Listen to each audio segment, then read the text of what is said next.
internship. Say na me kosum wo bi store no ne ne. Wa mo metimi abie shop kese sei. Na wo treating kwadane yi. Wo tua wo mo kai. Wo hira wo mo. Wo form papa bi amabra bom nyame ma me kohia na me say nipa kura dome no ayenye yi. Said you was simple nipa. Wo hu nipa as wo hu nyankopon. Eti da bia wo no na me hye no sua no. Eh, me hu bi da. Me hu odefo a wonya ne hu say tam. E just mutam ankasa. Dako pe. Obetimi atodan 50 abom. Dako. Isika anya me de ehira no no. Obetimi agya na naso na ne ya. Wato dan maako 50, eda maako 100. But obuni passing ejapade. Obuni passing sika wo de mawo. Obuni passing mu a wo de boa no. Eti da bia me kana sam kire nkrofo se nipa wi. Omma fom da. Enhira ne doso dodo. Sompa. Nipa ehira no doso dodo se nipa edome no. Nipa ehira no anu ehira no edoso ese anu a edome no. Obeshira wa asase so no Awurade nso ehira. Na da bia wo anu ebo din no doso. We ya papa ni bio. But anu a ekasetia wo no edoso ese anu a waye omo papa. Sia me se obeba fam a. I can guarantee you that.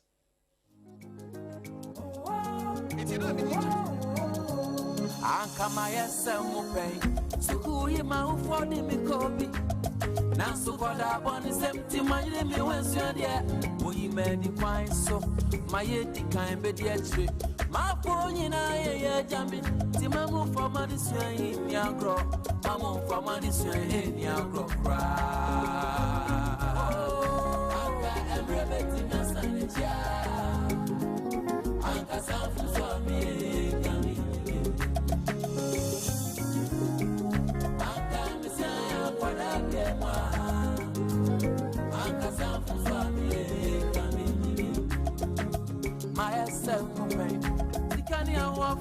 mi wabio disi kenyina wamenu bidima hondi nyina sumemba kama kwanza mufwa na mesamemu enepode abanji mitoi ma free me mama ye masankwa ko fire yeah my SM pain see tsunami no sorry pa bring some money try me photo and some mama through you let me so the mwana myself ahodi no ni hobiem na safena usua sanwa kame tu fuse jainunia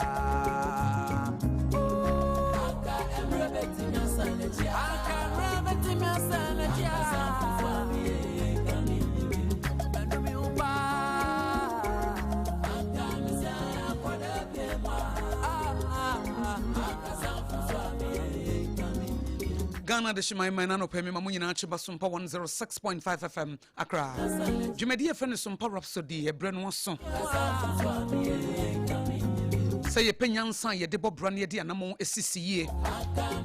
Chokunko na kase nimdi amema ine nti wamo yira. Eti se wutie Sompa Rhapsody ani ama wabrabomu nyansa abrabomu ntiase eni abrabomu hunumu. Obranu uchi umutan ya waba betom. Eti se wupemu nimdi na hu kwan ebefa so abono na wubebu ni yie. Eti ne yahhehye Sompa Rhapsody edi ama wo no. Ye mpese wubanyina wie wo nkokorabom na omre wabomu no. Afa na wote hɔ a waye mre na wosi nyina tutu na wukuta poma no. Na wo ka se mehu yanka. Enka mesan ya baba wa biemu a. Enka mesan ya brante wa biemu a. Enka sade we enka menye biem nanso na ye too late. Sa bre na atwam wo ye ho hie nye ye. Sa bre na wa yere abubu gu fam. Oji hu ba bi enye ya hodin ni ho biem. Said OJ e ka no no. Na se wotie Sompa Rhapsody a enuhu pa de wo be ye firi wa brabom. Se wotie Sompa Rhapsody abrabo fi abrabo tantan wo be ye firi wa brabom. Se wotie Sompa Rhapsody a wo de wo hyebre be hye wo nsam. Se wotie Sompa Rhapsody a woni beda ho se aboa wo. Se wotie Sompa Rhapsody a wo de ahobrase ene bebo bra. Se wotie Sompa Rhapsody a wo de nyansa ene bebo bra. Se wotie Sompa Rhapsody a wo de hunumu ene bebo bra. sɛ wotie Sompa Rhapsody a wonim sɛ gyinaeɛ bi a wobɛsi bia wɔ nsunsuan so enti wonsi gyinaeɛ kɛkɛ ɛnyɛ bɛrima bia na ane ne bɛware o ɛnyɛ ɔbaa bia na ane ne bɛware ɛberɛ a wotie Sompa Rhapsody daabi ansa kora na wobɛgye atom mu sɛ wo ne obi bɛnante no wobɛsɔne nipa no so sɛ akora yi a wɔgyina hɔ yi aberante na sɛ ababaawa a wɔgyina mehɛ sɛ de wɔsi bɔ ne berɛ yi a ɔware me a mɛbrɛ ababaawa yi kora yɛnya nware yie mehɛ sɛ de wɔsi yɛ ne ho a ɔbaa wɔ meware na mɛbrɛ papa enti ɛma wo nyansa ɛma wadwere sisi yie obiara ni hɔ obɛtie Sompa Rhapsody ɔde na tenka ɛna bɛsi gyinaeɛ ebi nsi da sɛ wotie Sompa Rhapsody a wode wadwene ɛna bɛsi gyinaeɛ ebisɛ nipa bebree yama ne hunu ne yɛ brɛ ɛyɛ atenka gyinaeɛ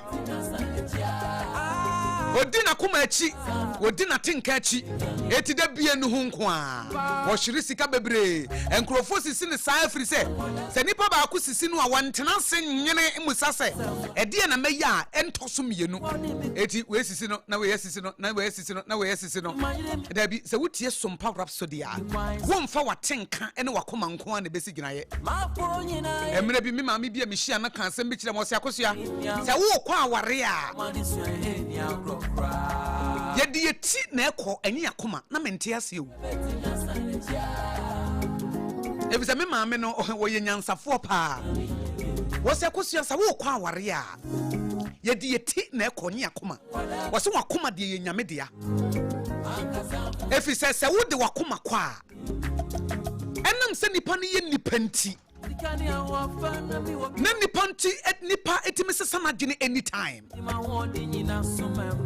obetimi akasa akwantuo me ne wo na ɛkɔ ebetimi aduru mfimfi wɔ sɛ mentimi ne wo nkɔ biem wɔ sɛ wode wakoma na ɛkɔ ya wakoma na bɛte aka wo yam ɛba sa wo bewu ba sɛ wode wo ti na ɛkɔ ya wo ti bɛyɛ wo ya ba wo no paracetamol wa wo ho bɛtɔ wo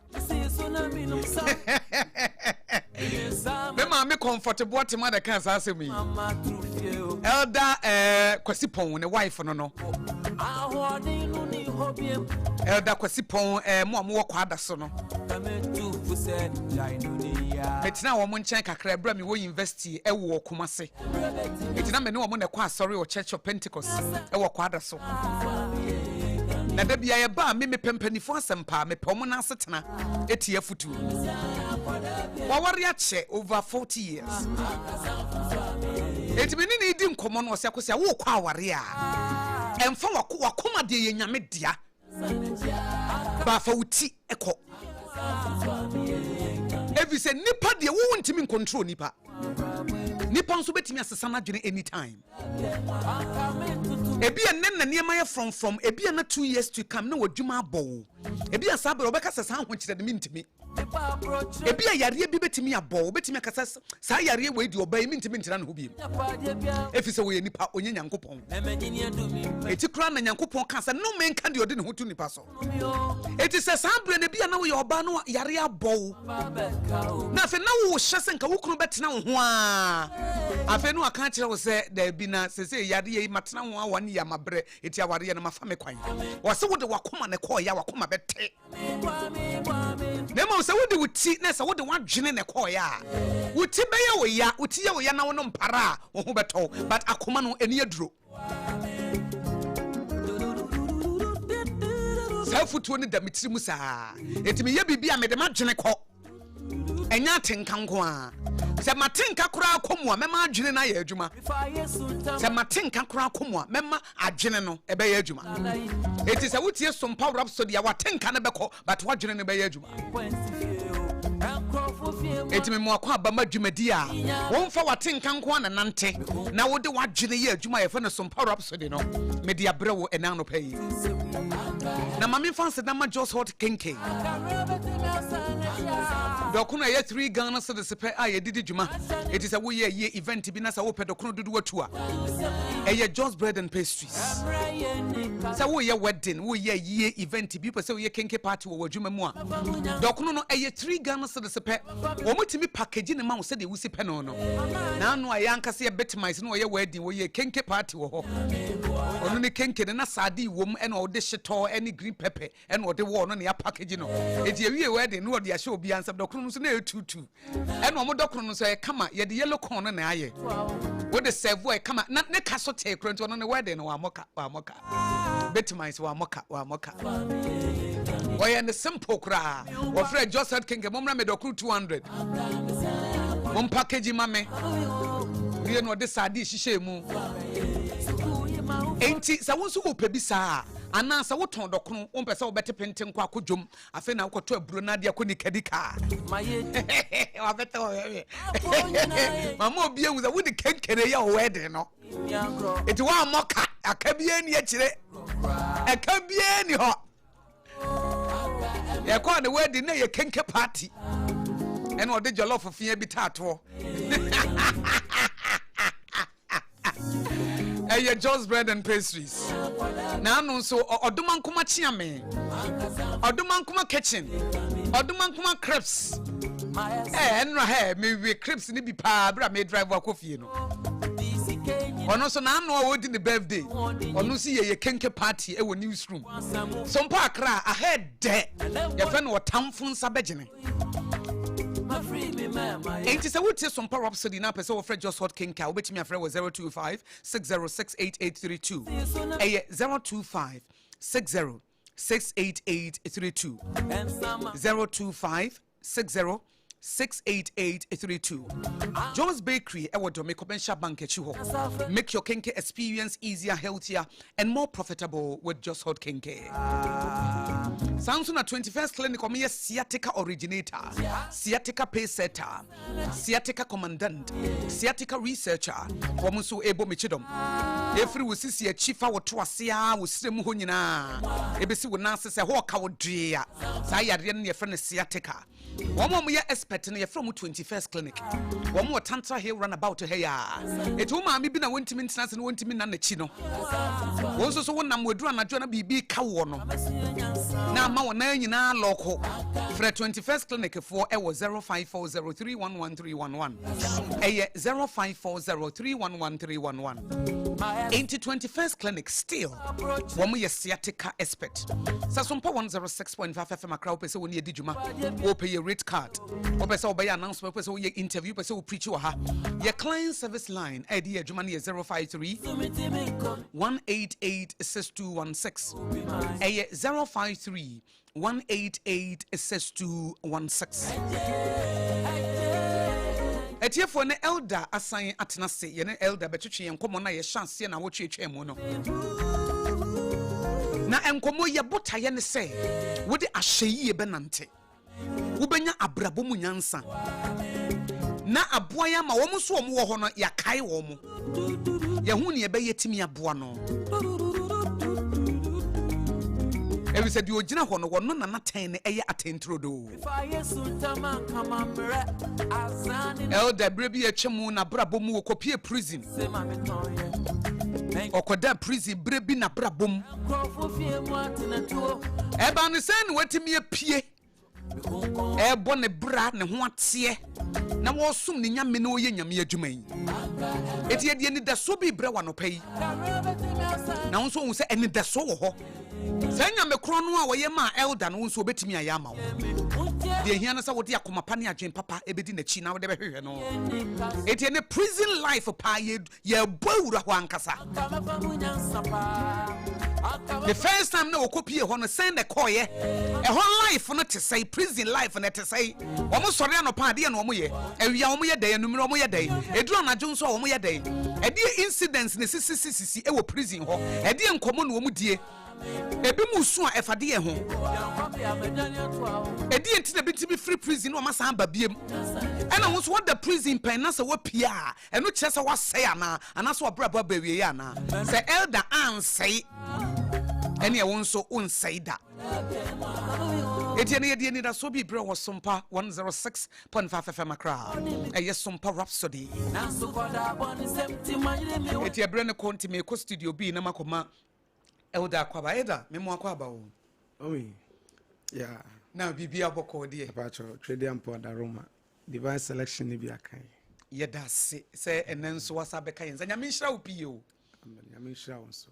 Sane Sompa last week ye twenwa na me se nkomo no me ni wanwie.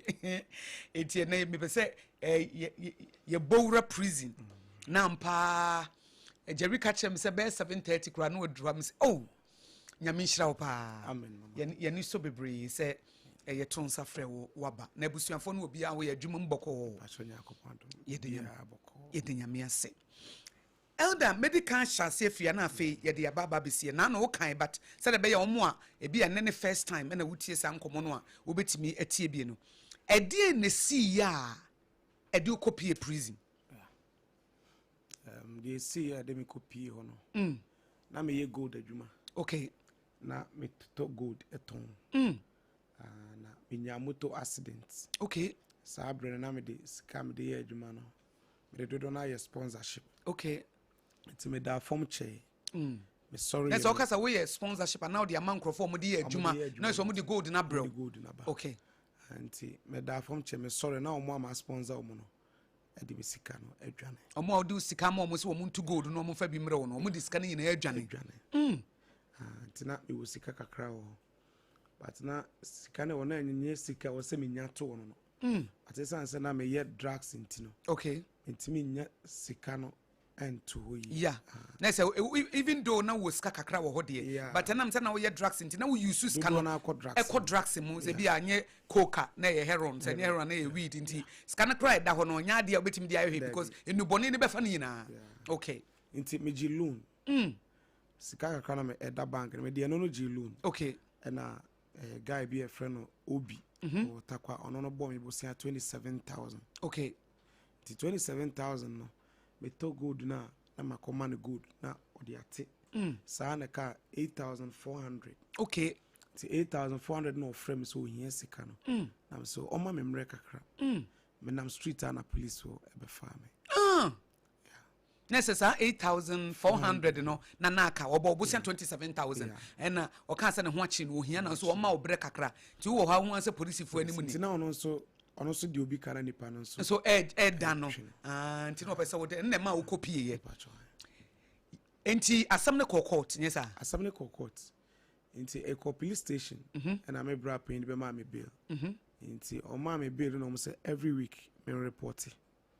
Enti first week me report to ye the second week na me tu kwan okay enti ene na was some report ade ye chen ye no me be report na police for no lock me see ade ni lock me ade ye chen o man ka bibia anchem straight to court e could do court no ma charge me fraud okay yeah I'm charge me fraud ata me so me nimra yeah me nim in court that me nim bibia fa asam no nti ebusa wo se wudi fo no a ebusa me no me se me di fo you won chirem nti me chirem we ya judge ne say Dixon wa kasapa na so wa wo se wudi fo oh nti o case ne me nti me nya wo hwe and edukotum nti omo ma how many years 1.5 year in prison kasa 1 year 1.5 years and akotum okay wo first time I saw one sa ye do copy prison on dey na wo hu ye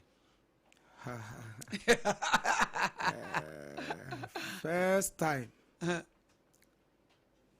you gate be your first gate no and your friend also cry usa first gate no and no say oh ba we yan cry we be bo mu ase first gate no first gate him for prison okay takwa local prison it first gate ne we bo mu ase it your friend wo sokura usa na what gate prison be as gate no you have to bow before you enter wow yeah e didn't know my ade no mo emma eni na ade didn't know my ne sa wa udru hono ma wa ho odin ubi bia ya brena se hey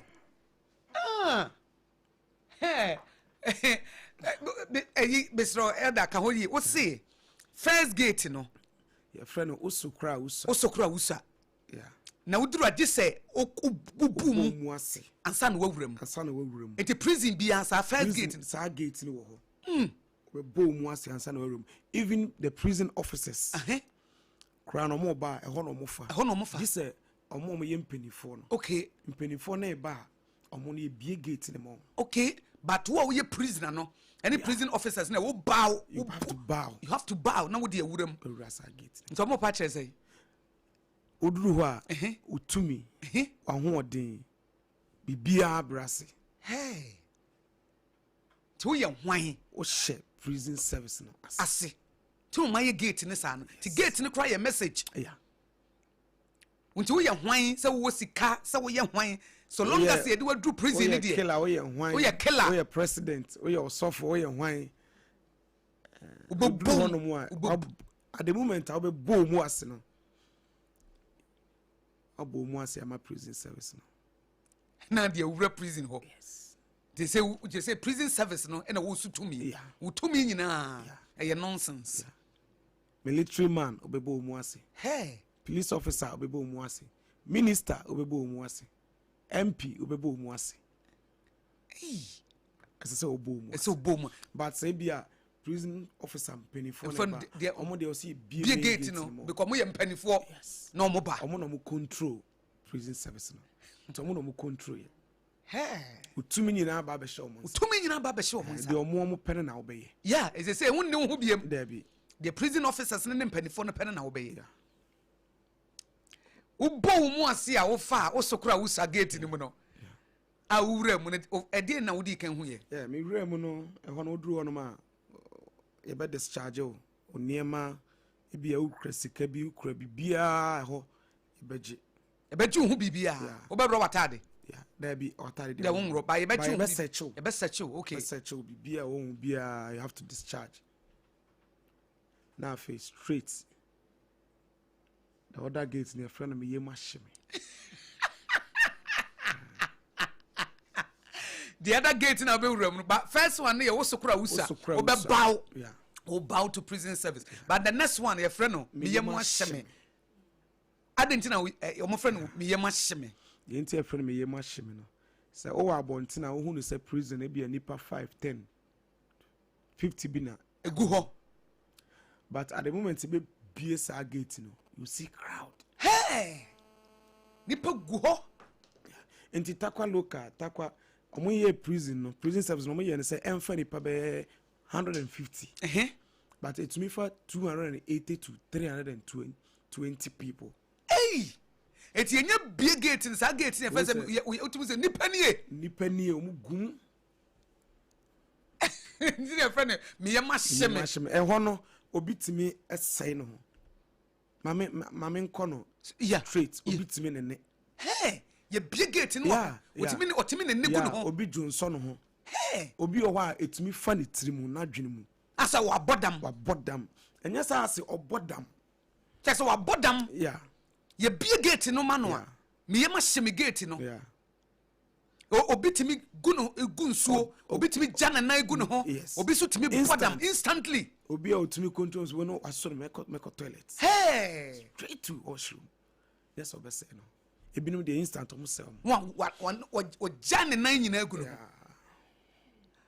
ebra ye bie me ye ma sheme gate no ma ho no de na o ye yeah me ye ma sheme gate no de ebo amene ne say because of aduma na me ye no na nipa nimime okay because na me call site by site because moto it's galamsey site into munnim okay into ye bie ya de me tia ne capone na we have friend that time we friend me din Dixon cry yira me free prison be answer na man for hu sa kwa oh you say your friend that Dixon capone na we have from capone wake so na my frustrated menim de meka na afi so na masan aferi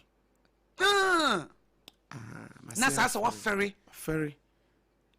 my ferry because na me adom as a young guy na aduma kosika ba won sem pen ya ma koso na nipa nimu na all of a sudden mani wuye yeah mani wuyi enti uwra me ye ma shime gate no ye kire o ne ye o next step no was there me ye ma shime no ye de uwra mu a na hu nipa na guo bebre ye de mo ko officers na nim nti mo duru officers na nim a mo nyina mo bebu nkotodwe e wo officers na nim officers na mo hwe prison no so mo nyina mo bebu kotodwe o manim so it tells you so spiritually yeah ye weak you yeah ye bubu prison officer wo bu kotodwe wona manim yeah hey kai say ye duru hono no sada no mo sentence nipa omo sentence na nam 3 omo ko ball kro no ada two guys omo ko ball kro edi mo duru honom no ye duru honom omo hwe mu nyina omo hwe we nsem no ma hwe no omo se wo hye ba duru me nkwa me so omo se wo de unim bibia ye ba na sa guys na so omo ye guys omo nim se me against across no eso omo ahu se wo kra wo hye ebi ade a de be hu eye mitrimi because mitrimi no dreadlocks my hair no basa okay and then ebi abetimi de ehunu yeah hey na ko bawo ye egun kotodwe ewo manim hey wa na omo nim no we pie bae officer we de emi nua hye ehon na nya adamfo ye nua yeah enua enti mo ba wo manim wie na mo ye de ya ba wo manim wie no na esese officers na betumufu ahana mo aba no ade we yeye enye sei wo yesi ya sei ne be ye o ewi ana afi ya chemo ama cells no enti ye mo orientation yeah oba foforo ne ye o prison orientation yeah ese aha we yenye sei ne ye kyerɛkyerɛ wo no no ye emuboso no ye just details kakra bi prisoners na nkasa na be kyerɛ wo ɛho abrabɔ no emra na wo prison the highest law of the prison so over Ghana 1992 constitution na the highest so ewie no na say omo chair myself nti guy ba kwa me ka say me ne no ko wi a me papa koku a me ko to no ho no ono no buy bibi ntimi mo ne di matiase ono no buy no so oni nua ne me na so fa me de ne ko ono sell a ono wo no which is cell 6 yeah they make call 6 hey 80 cell 6 no nipa dodo sana ne go cell 6 no that time no nipa was cell 6 no na yeah almost 70 60 plus edani mu kase no endru studio ha yeah ne tintini be say ne tintini wache studio ba ni mu kase ni nru yeah 60 to 70 yeah na mo ye de home yeah 60 to 70 and a good edan a enru studio ha mama so and a good cell yeah because your studio has say no just say me fan say it say hall but a new hampo I sent me fan say a cha mu mienu ana miensa ti emphasis top and down nti omo madam ache no omo de dampa no so na afi mo a maba foforo mo da ase amumu gu fom yeah carpet blankets near the cell no matter blankets no so na sani pass 60 70 mo ye da timi mo ye da da yeah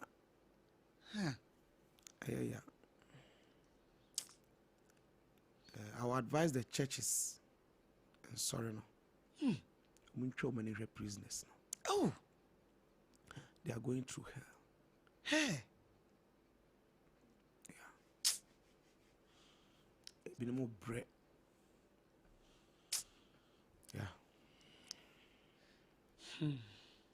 first day me drew no sada na me Johnson me ho me nka ngum animas Matthias yeah because e obi bre friend no tie e twa tie and e be friend no pick up no obi be twere eban no sei na wakoto na obi nso atwere nanim na nso akoto na obi nso atwere saa akopem wo da saa ma ade achi ene ye wo tie enu bi na me de die tie no ye de tie no first person no ordinachi ebetale wo sei obeda ne side sei ordinachi atale wo na obi nso ada ne nchemu saa na ye de na fam wo be ham sei wo ham a na ye de nipa na atale wo sei no nso no one side sei na obi nso atale wo saa kom nso mbepem wo no musuo mo na sorry anajo se okojo nso obeba no space na obi a occupy first day no heat of family na o se me junso me if you frat tia me say Johnson na fra mfifiri no Hey. ti ade chen na Johnson na fra mfifiri nti ehu nipa wa Johnson na me ko ka che guy ne say Charlie me Johnson no say come on to Yanka.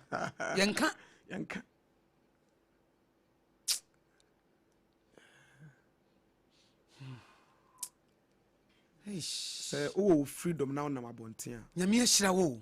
ami ehira eye mu bi afa ogya mu Yeah, because they are kind, they're too much. Yeah, too much. And then get 60 to 70. 60 to 70. Bosso to Sadi. yeah prison service a year say fanipa 150 to me fanipa 280 to 320 Abba. sometimes chicken post to me fat prisons ni nyina 80% of the prisoners will not chicken post. Now the more yana say takwa local prison officers omotia ebia enyo modo fan chem. You see baby I say enfreman fa a form emra prison cells inside no obi a ya sentence na waba o yesikani o wosika obi okra na ya che no suspect arm robber a say ye de oda remind no na ye de na ba convict for no cell ebi amframa na fa no na ye de ono na beto no was season frama no Timframa ma emma cells inside na ade ho no ba bia esesem frama ne fa no space ne so kakra. e form kitu bi Ne de na be hye ho. kitu bi small space say e wo form na amframa na fa ho ba ene bi nso da se amframa na fa na bi that top. Yeah. Enfrema ne mau just Oh. na ye de nipa na obi okra wo ye panyin na to say we there but Bia boni a wadi no ono kra na sese nka ono mu na so ye de ne fasa wo jani mu yeah. na ye de na kwato ba bi sese enfrema Fama fa no no hye ho. na ye bre Hey. na ye bre Ish. No ding. Mo sorry anopa. Mo yede. sorry anopa first thing a devotion Mo pie free. sorry anopa there be cells inside there Amabobo so Sadi ho na. yeah sorry anopa but any to what to say you wako nwa ebu ma nwa ebutu ho no Yes. Na de mama wa kai wachi. Ama ora ho. Hey, na me kura meet you kura che say. ona mabonte na wo freedom adanya nkopon ase na hwe wakwan yi Yeah. Say unko pie prison. eho nye tebia ese nipa wani gye se eho na obeda yenye mu bi de prison aye nhira mai Because I want to mukoshi Yesu. aye nhira mai but the thing is o sentence nipa 10 a ombe pie no ba ko na bia obi Dia kan nyina be say. be say Anopa devotion no mo na mo ye mo devotion anasa mo omo be lead mo mo ye devotion. ya na ye devotion so bia wo chaplain officers ni nim chaplain no prison service ni nim say we We na chaplain ho. na amon bi a service na bra boy basa ho enye chaplain Okay, umbi omunim se bia obo ne bra yi. enti na cell no so leaders cell bia wo leader your cell leader said na make no your Judge. IGP your judge your esikafo amantem chief your zongo chief so those people omo ehwe se cells no bibia ebekoyi nti chaplain no ene be say bia ono ana obe leader ana obe choose obi se nipa no leader enye devotion nti ye sorry 5 yeah devotion yeah devotion na e betna wa e bobe 637 o ma bre koko nkwanta no baako sugar ni Koko no sugar nim. nti ho na be say prisoner no ogia no the gari obi on the family abestra no mama no gari no the gari na fra no sugar na otitidi Hey. Because onom sa akoko na as I said dan ye map to awia anopa 11 maybe abre na mutu one born en kwai kakra mutu na nchinim enkwa no nchinim mokonim Hey. nti prisoner no say yetumi balance near the maggie keep eba sauce no inside that omo de nkwan no ma na cube no ya funu no sa de gu nkwan no mu say the be nya taste kakra Ish.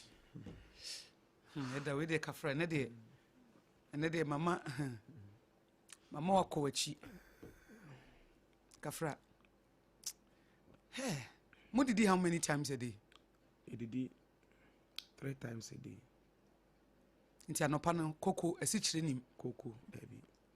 Hausa koko ana say molly koko but esichire nim kwanta bako na awia ya brem mutu no bia emutu wambo ene nkwa kakra nkwa no nchine nim baby nchine nim makonim enam nim yeah hey ebi hono ma on sa keta school boys no ye de kakra bi agum keta school boys no omo de esi wo sack te bi omo tumi sadegu nkwa nim na ma wonim nkwa na beba no obehu se maggot hey enye se yesi o wa ya kafra eda kafra maggot na egugu nkwan no ani hey na we na me call first no guy no your friend no di go me ni share o prison ye ma me nkwan ni bi na me hu maggot na me tie mu say ei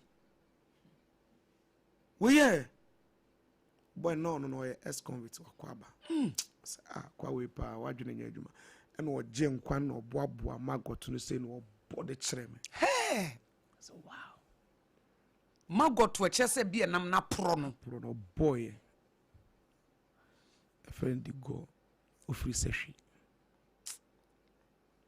we are used to ebe me used to hey my boss hey na ma woni nkwan ba kwa ma obi ye junkie na person recover ntema man prison nkwan no nkwan na nchire ni mokodim no so be a junkie na person recover ntema junkies na mo ba hono mo a oba beginning na because of onya drugs no kontimi ni di gi se bia obi omunim na bontere na oba a omo wo bi wo no e ma ne bi yeah nya sa oba na onim obi a wo na onya bia ontimi ni di nti ebebo no yare bia be 3 days to 1 week and after 1 week ni so onya bia prison nkwan no oh my god otumi ko door to door na wo sere nkwan no nkwan ne bi anka na sa nkwan no ba na oba ne nya 1 month e wo prison na onye drugs na obeto na wo say oba na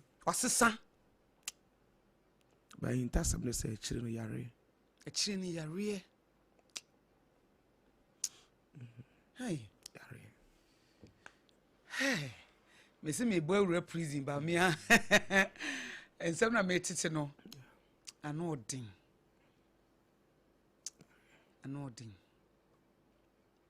ma for my bro bi won ya reject you mo obeto yede ne beto prison obi amesra da 5 years 7 years 10 years ne family member kra nim say odam ena ye be stress CID for no ayo munya abotre oh emre ye ninka so nipa bebre go prison because of CIDs case ni onim ho hwe onim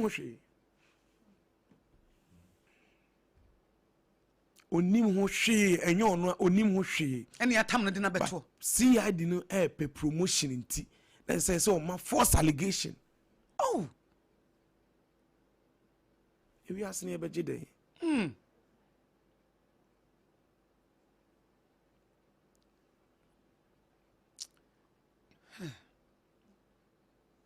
ti omunya botre obi wa yakoche na de no kra no onim de enti ayache no CID ni nimpefe say asam nipa ni for nye no kra but na wa je dem die oh a jiska now the innocent person yeah bebre omugumu and these people omusu na omu kesi CID for no ade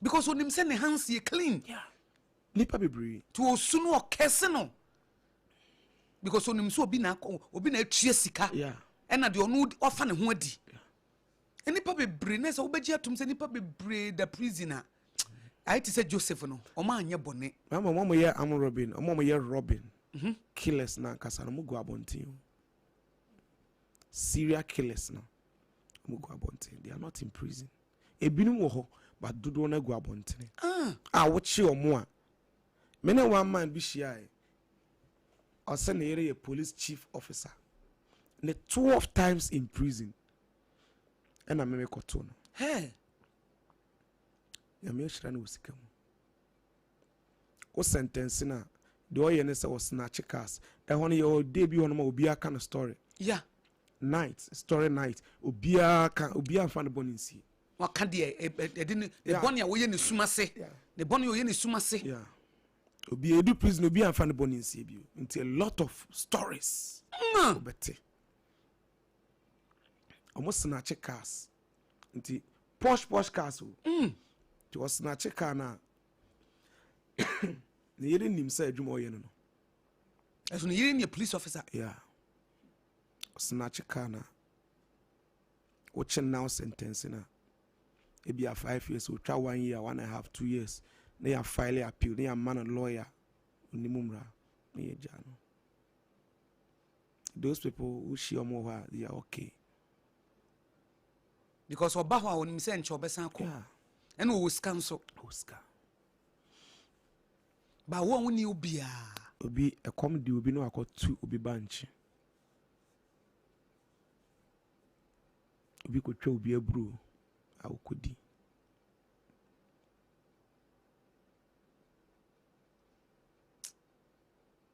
o se mfa nkotum because wakutwa banchi ai come so na de no nti no kutwa banchi ba de de na kone man 5 years ya to de no koto a hia ni see I de ne be send the case ni bi aka ho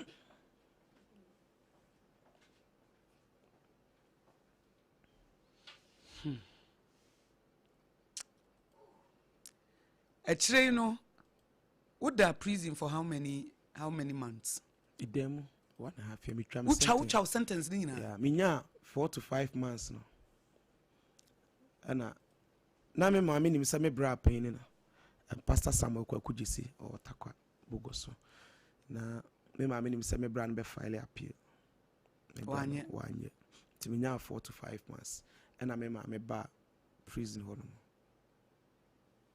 say a pesca opese file appeal no mu yimi and I'm a catcher so unjai Satan ma share Christ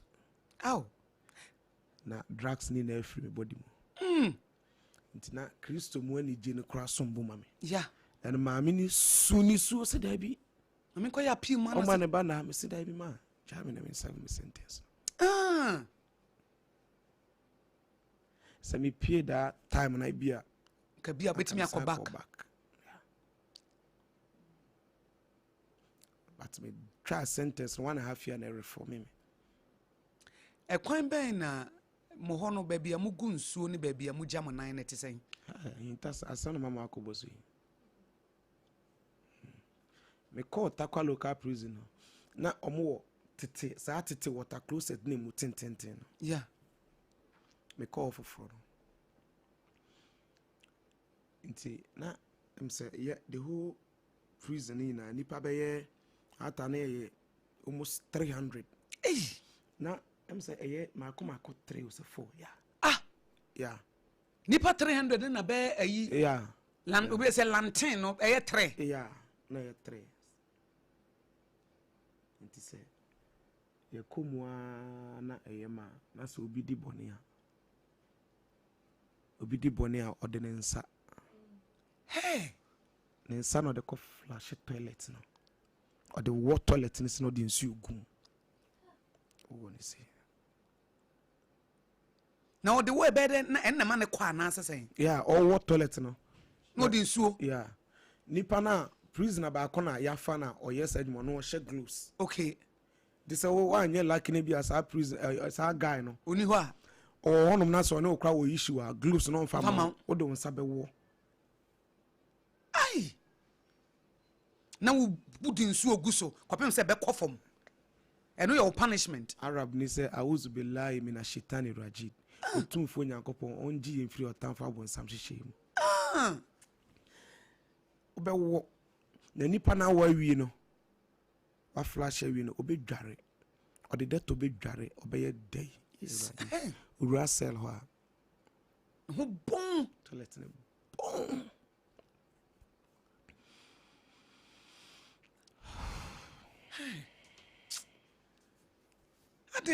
adena edien ebesi a ye punish obeka se no nakoye adai eno ne the only thing na why ade anya ebeka se wo ba hono mu a ebia adaso be wo toilet ana se sell hono anajo yakọ toilet obekwa kotuegu yajo nso obekwa kotuegu ana obescribe that is the only punishment wo yeah.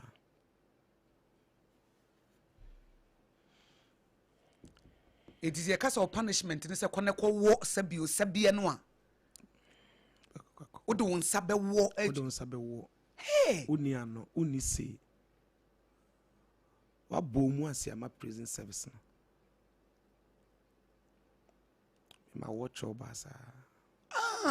Yadimia watch obasa. Takoloka prison. My watch obasa. And up 7 to 5. Chop about choba na choba ye de me kwa bontene ko wo choba uko fufu yeah public choba yeah no ebesi mu saying labor you are sentenced with hard labor nti ukwa na wo ebi a choba ebi fufu ama no eti ye prison form officers na de ukọ no magina ho ahya ma wo fufu no ebi a wo from anopa be 7 to 7 na ma ba 5 Afufo no we ma obidi. Fufu de obenya bi adi. Who wo fufu na from 7 to 5. Fufu no hono kwa na say advantage na dia ma. Advantage na dia ma so ko fufu. Advantage. Nti hono we bad boy ho. Onya opportunity nko. Enko wo fufu, wonya bi adi. Nti se me na me yade me kore say ho konkran hye me ma. Hey, na edi ebiem hard labor ni bi yade enti na ye na bi dudu abonte. Okay. Ma omo de me yi toilet ni na pen. Hey, the prison officer me money din. O teme nka bo so no na meka. Me manere ho ikese. Me ho na o say toilet bi a omo jazz of public toilet o takwa sanite. Omo jazz so ko be 25 years ni. Hey, inti toilet no say yenko siesie so. Enwia bi ho no me yenko sisa enwia no mfiri mu. Ekoduru ho no ma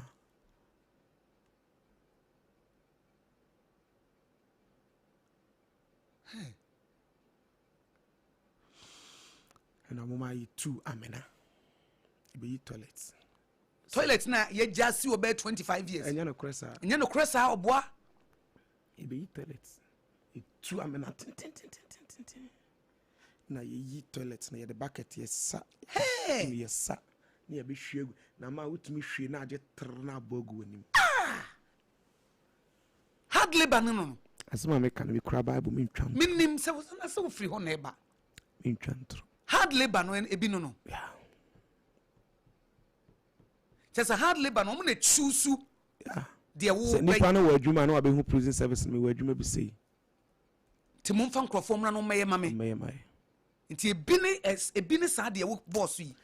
Ata no ko buy ma 7 cedis. Nti wo pie na ko ba na ma 7 cedis. Na ye adwuma no saa.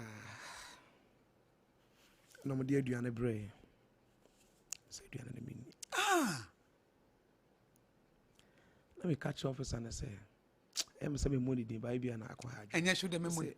Mr. Asumasi, ade ye kunipa na. Ya ye day. Ye kunipa na. Aw ba ma ye be yi sebie. Osemon pone yenko. saa dan there ya na say ye yi toilet na na obi a me ne ye go da dwuma be to me ho hey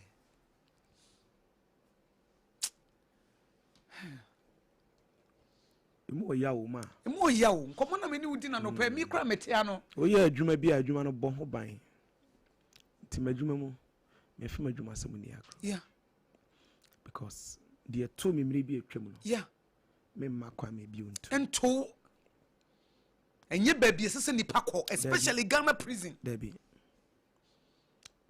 na hard labor mutimi chusu we hard labor yeah ko wo fufuo eno kra na wanya ne yie no yeah fufu dum wo yeah wo fufuo na wonsam nyina hey eno ne hard labor no yeah na oman no a enkrofo fa o maye bone edi o makogu prison yes with hard labor enti muntimi nchusu ade bia nipa ne dignity ebebo nipa na brabo yeah Debbie where the Reverend Wangam Wadawuruma Reverend prison service yes ramu Ghana prisons Madawuruma yen treat ni pa yie wo ho mame mo Church of Pentecost abaso Omatic Correction Center ai di nipa kugu ho yen nipa te sese bi aboa ada Apostle Eric Yameche omo ba tema oba to be share tema offices na omo yi satana fe no mo 6 prison service no mo yi actually isunye isunye and sorry no emfaso ese o man no nya won sorry no so no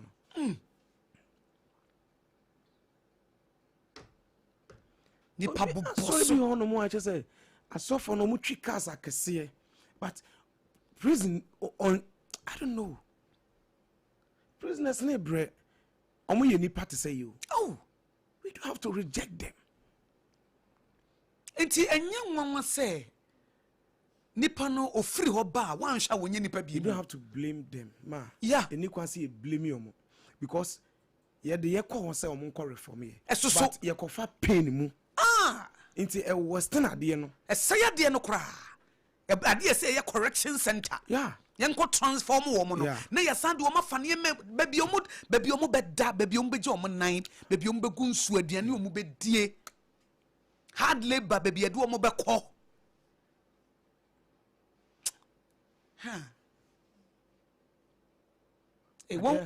what die me o ade ba kwa won say uwo Kristo wa achechire ore na chichire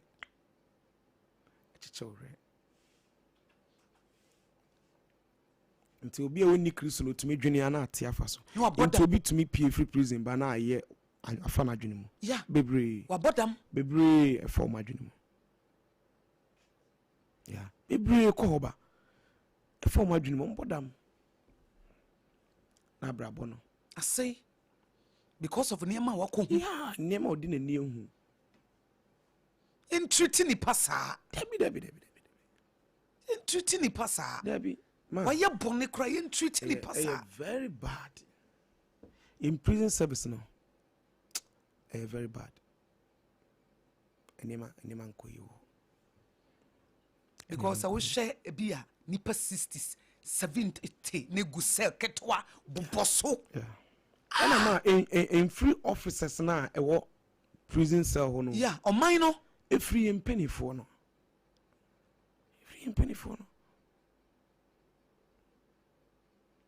e ho to me bomba na penny for you try officers he try sen ka transfer krama debi ye be brands na transfer ba intinipa no offer sa ya woni mu no opia de na onkoye adwen bonne kura beba ne tirim because ushia nipa bebre ye chira said ye robin said ye akwahye said ye pickpocket ye chira nipa bebre abefa so benye scantem ye chira sa bonne ne wo profile enkrofo na akoto na duafo sa nkofo na bi wo ho nti omo chira kwan a obefa so abebọ kro no abonten me obi ka chire me Where Jimmy Pa, when him nyansa. Sani pano yam robber. Yeah. Where Jimmy Pa when him nyansa. Small boy when your opportunity to good. I near mammy and son as a way. Obey Robin, Eddie Akata Jumanoso. Sure. And I say, Obe fra sikanimu, sikadru. And I say, Obe deal with fake. Say be a micro 30,000. Now what you fake? Akwakoji fake 60,000. I'm the afresh can I'm the ejuma. San on no foot on no dema no. It's where Jimmy so be prison. Yeah. So I'm confirming mu ba ako na make us me ban and chair wakra. Hey. On no you're my driver. Omo de bokro no. Yeah.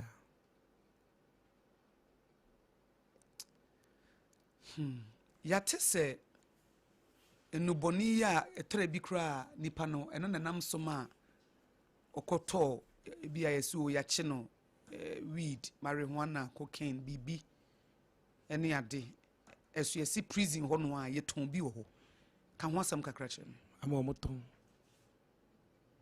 ekwan be no mo fa so kra nya de ba ekwan be so a okay de di kan no ye call outside labor okay ebi ho a empaboa na ye hye de ko ye no omutumi wai empaboa na se no ma parking no bone no ho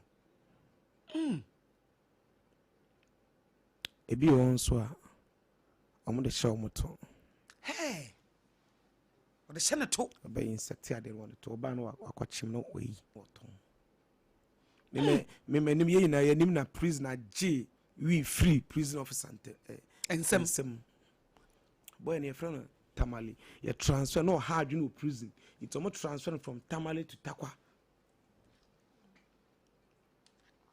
and a prison officer edi we ema prisoner and who ye no ko G we ni free officer ensem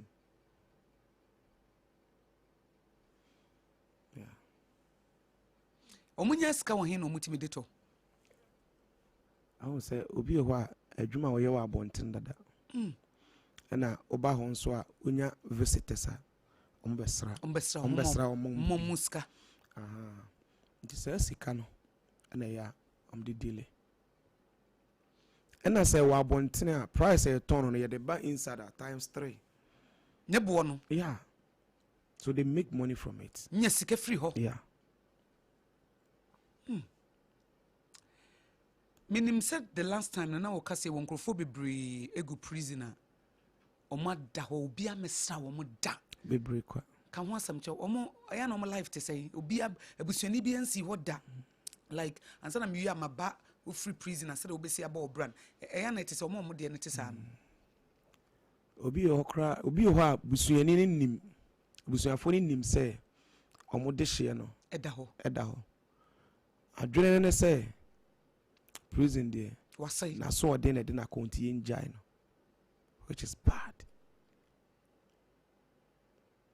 obi nso no ma family bi anim ne say dem make yeah family on number bi na ya ya chine nti ono ne family kra obi anim say ya chine ebi at that moment obi number dey trim a man of false allegation ya de na koto be dembe 20 years hey na brabo say yeah into mo sa no oto no ma yenka no o kana wan hra asembisi yeah oto wan wo jana life am yeah no mistake yeah and omo sa no even prison officers na kwa ha o madwene because udi agrobe to me ekun because ono oye ti ase wu no nam yeah because onim say prison ho na ye na brabo na wiye it after all wo kun anya prison ho na obeda ti how madwene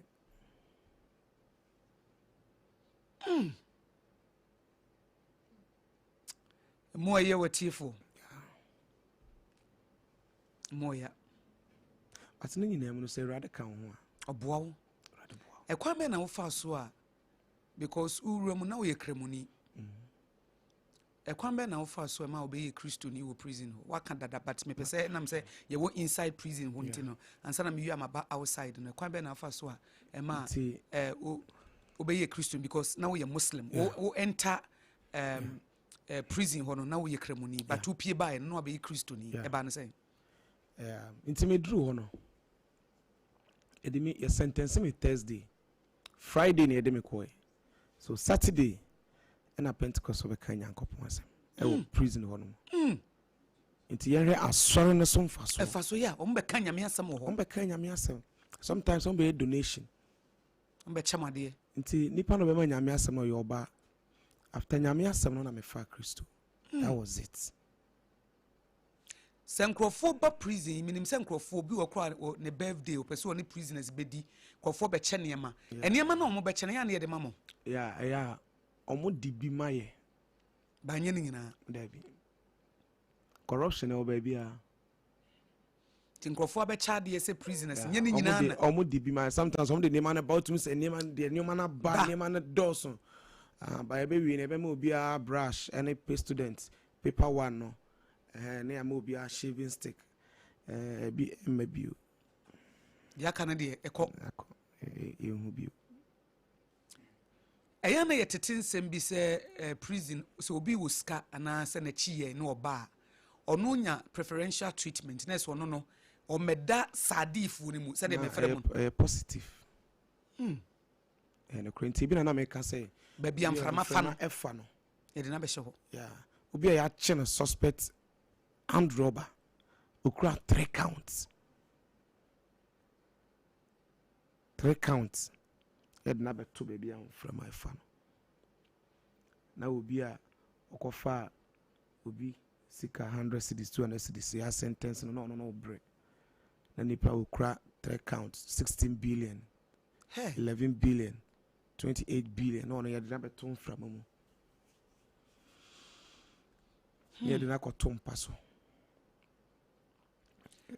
ekwan ben na mofa so agimoni e wo prison se bia mo we entertainment bi ekwan ben na mofa so agimoni sometimes officers na organize entertainment show no ma frɛ ebia obi otonyom ba mo kofo obi otonyom a ye pa ye nua be ma stone boy nyankopon hira no okay I'll take this opportunity sometimes ye hunu se sankofo no they are not Christians but binum ye nyame adwuma papa e na stone boy ye dia me video na nsen se wakɔ nsam akɔ show or entertaining and wakɔ donation recently Kumasi Central Prisons wakɔ ye bi nyame hira no nyame adwuma na wo ye no as Kumasi de na me so say opese ano bi akɔ ye program wo to entertain the prisoners. That is the best thing.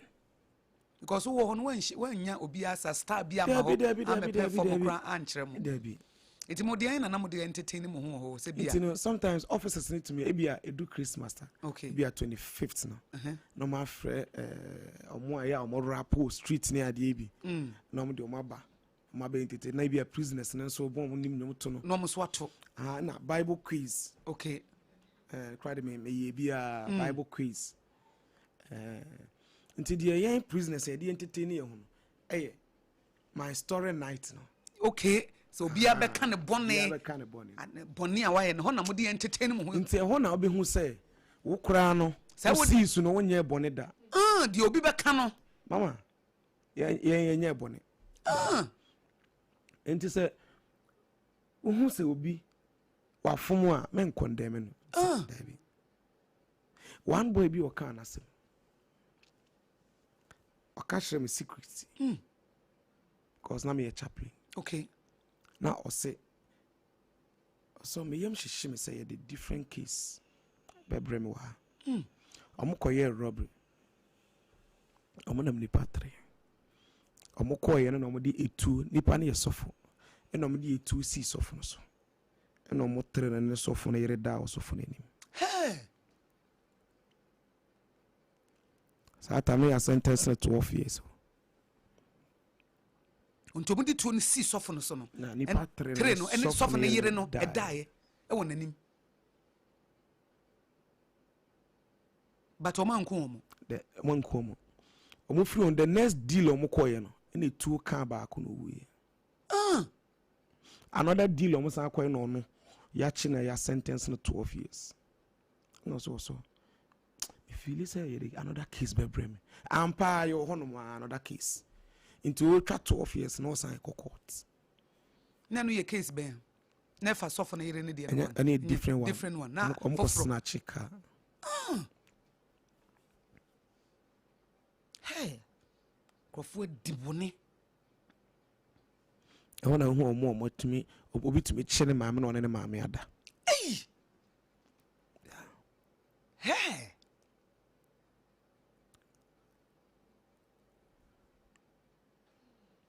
Stories and they do story night now. Yeah.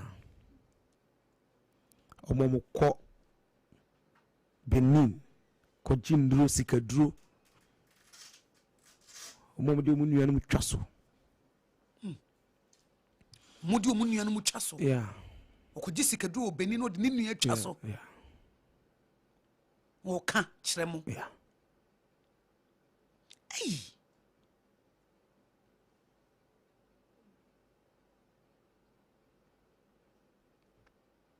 Akopon ibi. Nyame ayade. Elder bra. Would child sentence we na hu se bi ade akye a. Yeah. Ena ukofi. Hu se ade akye a ukofi. Finally 1.5 years watcha ukofi no. How did you feel? Say na ye o. Mama, say ka be 1 month hu se be 10 years. Nti obi so we di okutwa 1 month pe.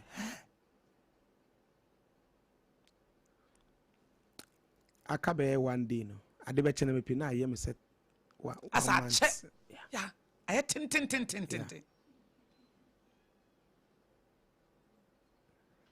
Nti Bible say wa bra onyankopɔ yi Israel free no mum no. Eye won say adaye so. Yeah. It was just like a dream. Just like a dream. Na The pie no. ansa na ube pie omo na omo cells won hu say obekọ no. Yeah. Wa obo mama ne no. Ebi ni musu ye. Oh. Ebi ni musu ye. Yeah, some of them they cry. So, okwa, am I room for you? Oh. It was Makai Joseph. Says Joseph, the cup bearer no. Any is an or catch them more, catch them some more. And Mamma rain for me. Mako Honomo twice. Okay. But me co prison cells. So no. Inti me go so me organize myself. Me percent me organize me am ko recitation ko sraum. Ko sraum. Me PBB di ko chow. Obekota kwa ho. Me pacho. Am person me call no. Inti omo sa obekọ no. Ebi no sun ye. Oh. Omo a eni omo ye sun nyame asem bom pae no. Omo sun. Okwa ma rain feel.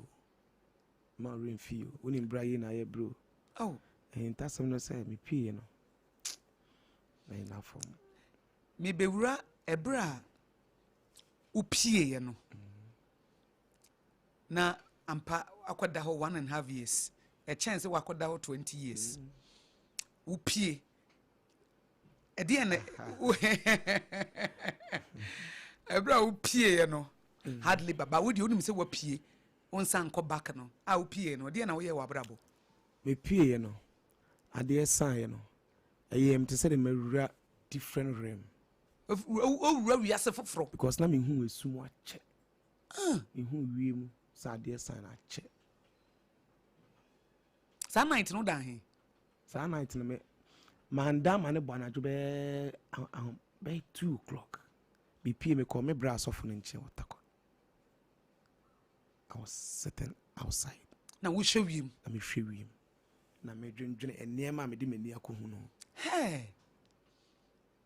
Na jo be tu ansa na wotimi ada. Sana mitimi ada. Timi sorry you know. Me catch me brass. Oko. Eko. So DK Debbie manko. Me mouse can if I be wow. Sabra meko. Eko. Me brano nyame nhira no. Oh. Pastor Samuel Kwekudisi. Oh. He's not just a brother, but a father.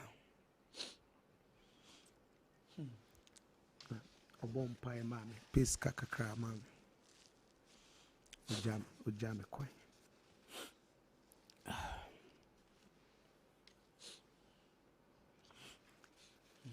Nipa brema.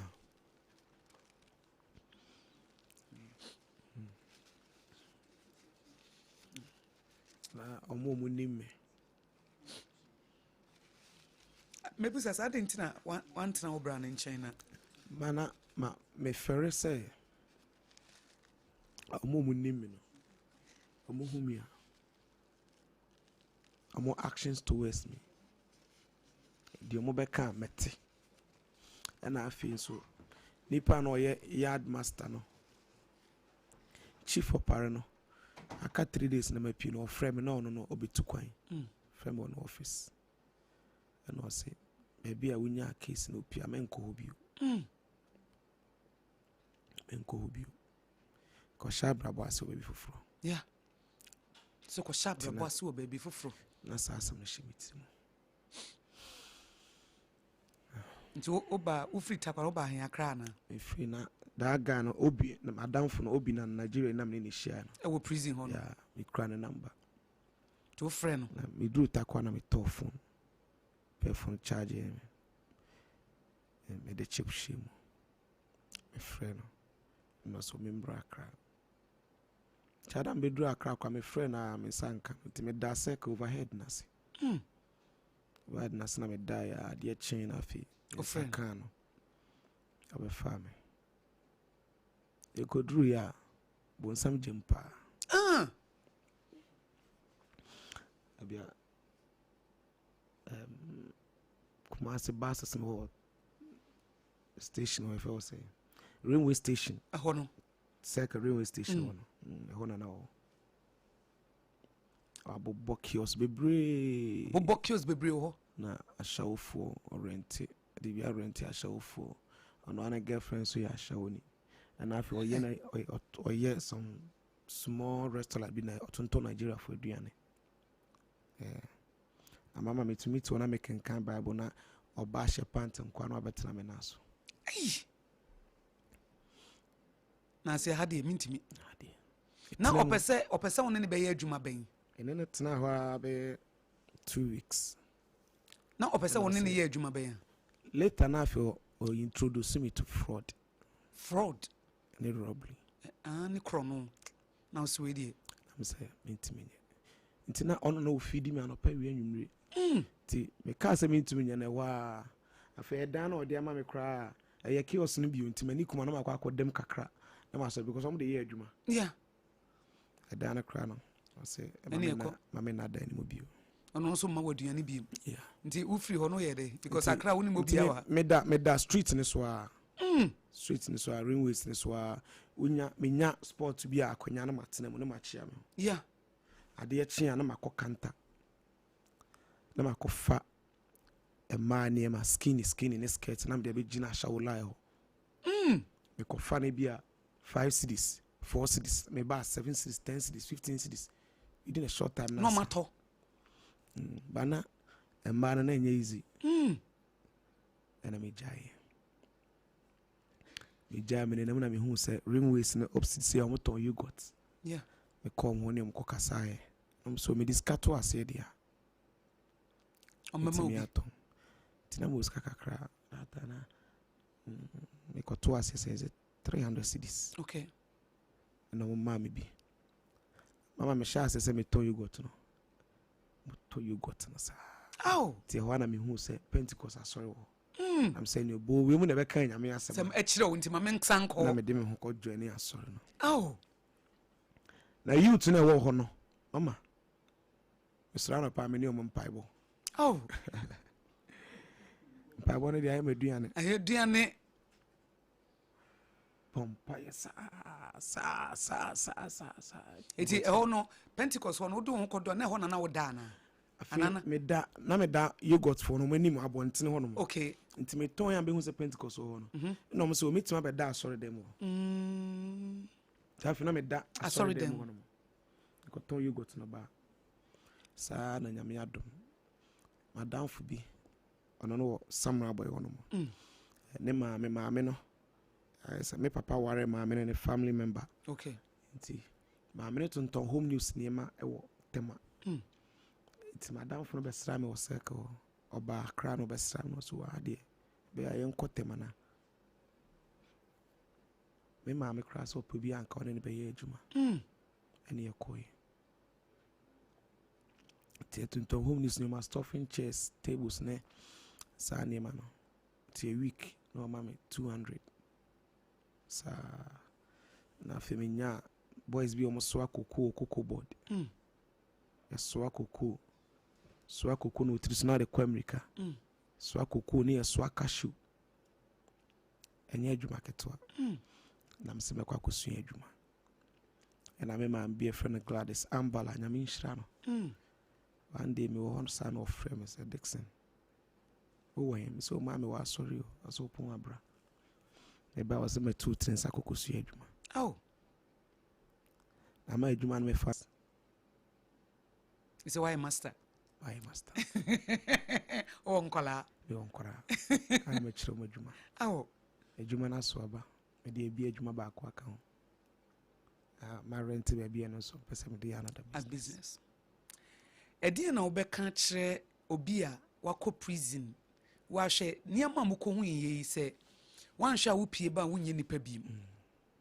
Because you entreat you say nipa mpo asese bi o ya to watwene asa aboa bi. Wakem. Na nipa no sa de na wurawura ne tirim ti aye ne se wasei.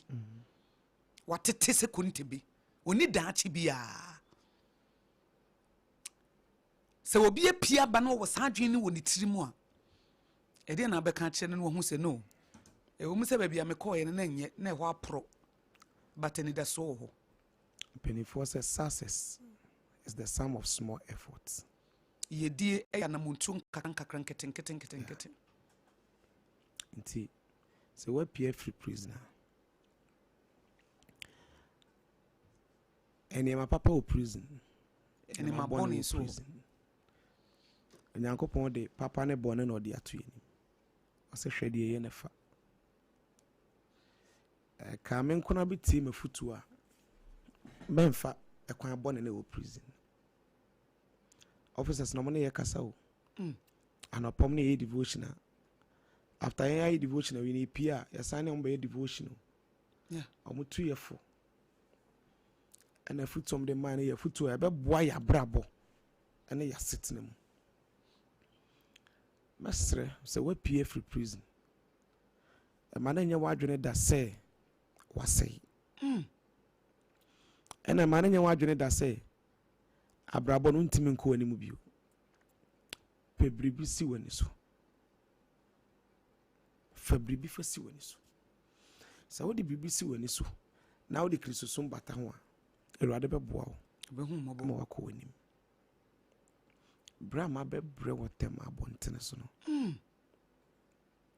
ama da abontene kai say ekom dey me for 3 days e wotem na minidi we call program of Dr. Wyatt a free program by no eko Sunday school watch night ye buy no na me wo gari kakra wo fi sa time na Pastor Kennedy Boabe Nyamin share wa me dan community 2 amitimu me ba na me wo gari ni sugar ni mini sika me beto sugar me hono gari ni di ye na me ko adwuma sa da me ko adwuma na me master ma me sika adwuma amba me ba na me bedai ade chinya ye kwa adwuma sada na me master to kwa wa ma adwuma amba free adwuma na me beda ho na me kofre no me bra sofo no wa boa me madru point a yeah me ntimi free because me obi asab se ma ye adwuma ko mani me kakra nsana o sti dike de ope bi afre me ntimi free ni biu we na me ba me nam polyclinic roundabout a me kofi ena nyankopon che me sa anwum we Obebwe soro fancy amawo ama wakuma to yem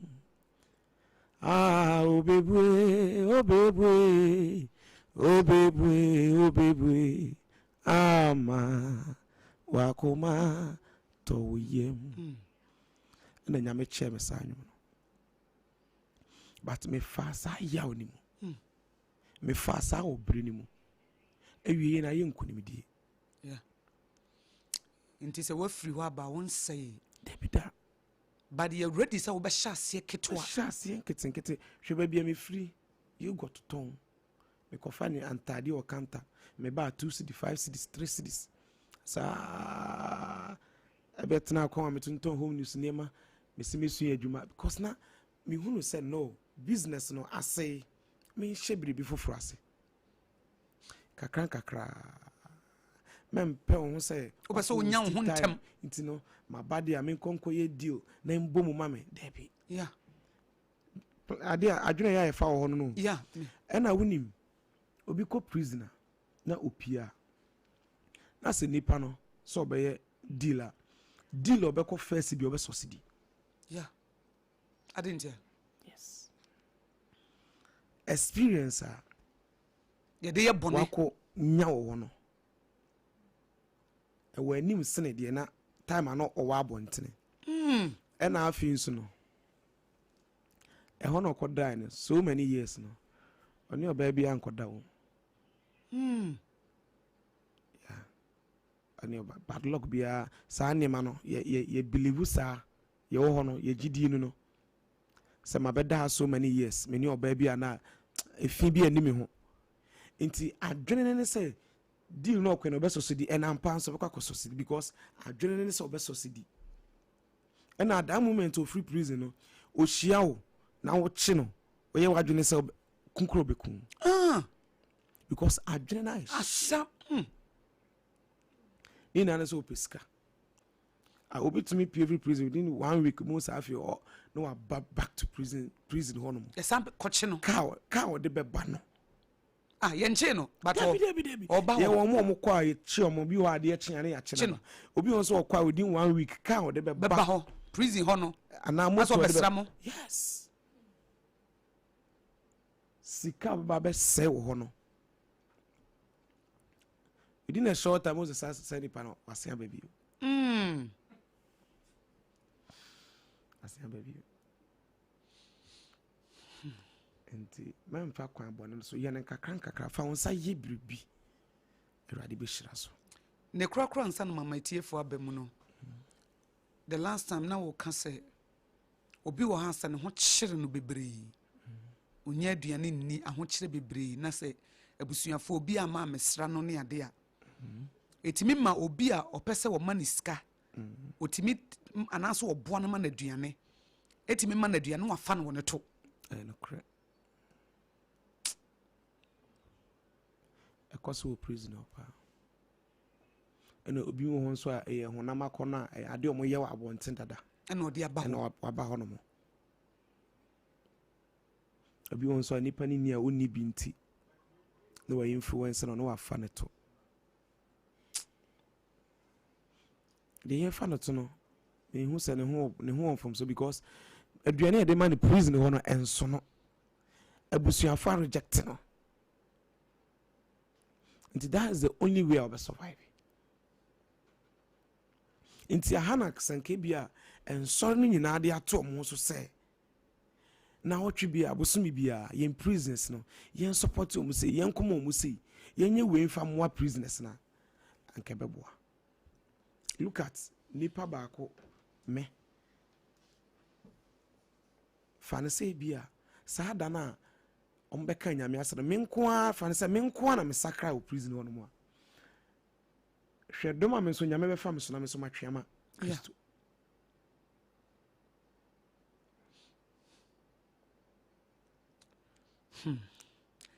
atiefo ene mene elder Dixon Kofitete ena etwetwe nkomo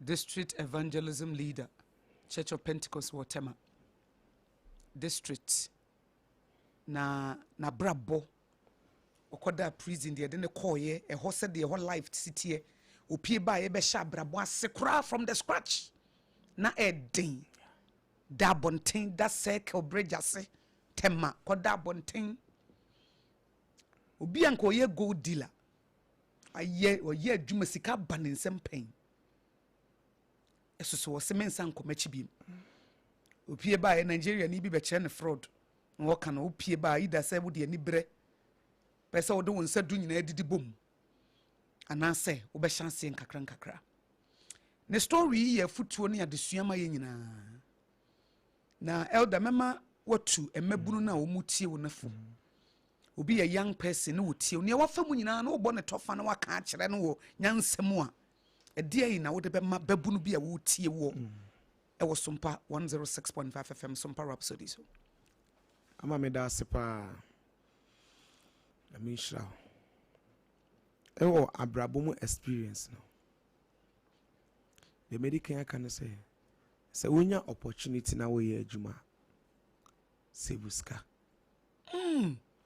ye investment sevuska fa usika nyina anhye ntade fa usika nye masem fa usika nye drugs and afi freedom is expensive. Freedom is very expensive. Say je ofa ahudi free nsemu a se wo wi kura obi wo prisoner or person ko benya opportunity or dey ahoma be hye ne kono wokunu but onya ahoma ewo ho anything akwa oko prisoner long sleeves kura ye makwa ma won hye because obi wo hokra nka onya ahoma kra nko be kunu ho prison but onya kwan a o de be yesa onya adura obenum onya asekan o de be wo ne ho akunu onya asekan no di ntia ya je ne fa ho de afiri nsem aye mo bo na afi ye ntwe ho firi bone ho awudie kronebo emasem okurepu obi oko defilement akwala no akofa no obi sika no akofa ye ntwe ho firi ho fa ho sa ye adwuma den na wanya usika na enjoy enkobo obi busia na wantua abi obi ade da ho no akofa ade a ebemi agye wo fa ho de afiri wo nsem twon firi ho enam fofo mo ye nubone fraud abe normal tenamo I say our client of fraud na yes or your guy na near bi that ko ye be chiw ye be sentence you see you ready a cost to social media ne ye be sre o ye young guy fa won sa ye adwuma o ye young girl fa won sa ye adwuma na no omo ko chi prostitute fo yi omo mbo ba sibre yi omo anu omo akọ no omo koda nyina ye chi omo nyina eka ho omo ko chi ko ye soup echi prostitute omo ko ye amone 224 ma ne koda nyina ye chi omo nyina aka ho ye de omo nyina akogum eti o ma me ana asa ukura na asa obi f wo yira na asa obi froze na wo he eye den ye kochi omo bo ba sibra na wo ye ko ye de ko ka ho ko ye den wo twon ho obi okra no e police ho e wa show police ho ma hostu ba ko hada o ya show police yes ye besre sonson ho da bia me ka se mo amofiri wo hia busua mo ya na mo sonson mo ho de masem mo bo papa sonson ho bibi to sesia na wo po bi ama na ma 10,000 hwan na benya de ama wo hwan na benya de aboa wo wanim ebi ni ho wachi obi ni ho mobroni onsonson ho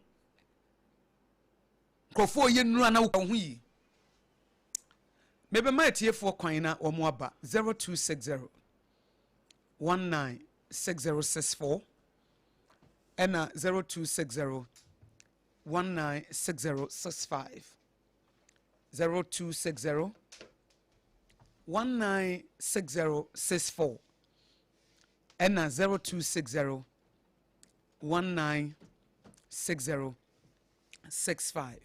Hello. Auntie Pacha, good morning. Good morning, Obapa. Pacha, listen you. You're listening, Maminti, one pay. Yes, I show you.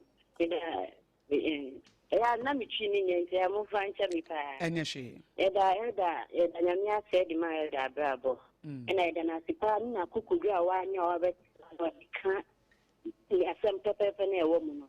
Na naka sami ko sia di bia ye me kun boni bi pan sia di fo na mu chantro no mi srepo mu to mu ai ye bia me kun bo sa sia di ni din enya nyame anka mo di konu kan tanta bi tu ni so a nyame ni kwani ni saba ku ni ba sia di no enya nyame anka ndi sa sia di fo no mo hwa ye a di so tu ni paso no ana po ma so ka mi yawo the blame could boss as yet, send me Badabu or committee to the police station and says, yeah, my transfer is because and open us some emotional or some come to Kwashama police station. Just so I get all emotional. Yamaya come just a move on can cry. I didn't super finish anymore. Just I get one year, yet that is a company for the buyer. Where be don't be a move who say, get the penny and cut away any sir. Now can you thank ya ni baby a ya dey asem ni nam nti mi sro mu so no bu twatu ni pas no mu nja de bia ye bo mu din dan si ai de bia ye bo ni din se na mi na be tia ni ka ni ya o nti na mi ba ni kan e ya papa ta si ai di nu majority madam then na mu ma ni pa ko twatro tu ni paso tempo se ni pa ko nu po ade Letitia medase medanse umma nipa di yawo a wo twatro to umfa ho ni o hello my dear me bacha Akosua na wa hai Akosua yes emission na juma pa mo ya dase na juma mo ayi na kanapre no say you tindia ho a le pe awda otu no na yemi share edda so and the material de so edda kwa bontem je me wopui the first jeja edda kishi Sompa FM into the circle to yanko boday na si eduma mo ye ho Sompa no hapo kwa na mo de che hino ni yin pamiti nde ayo ne do jomo ye ma ja kutia the mission is the Juma Mojo Amagana. You are saying na young people from Sabi. We also saw you to from the way. It is a clean year. The Maka by there, young couple for Eden you do. Ya I'm baby na why shall from what done. Young couple from Nisan now the mission didn't stay woman. Na dadi mi na alaba no ma mu yetin na masro ejuma mo ye wo FMC no politics asan no mo ende ayanko je sem mo bia e da ba kabon simpin da wa che hin de isimpo isi an to shamande wo ko hu na ma bible kan judgment day that ade no wo ye den it's man don't point share that you want to anything now yeah that's it you must make eden no ma so me no man test no mama no so what am mpacho you me man dey atu mpacho you daddy yeah that's it nyame nshira pa ahaya Sompa 106.5 FM Accra 0260 196064 and 0260 196065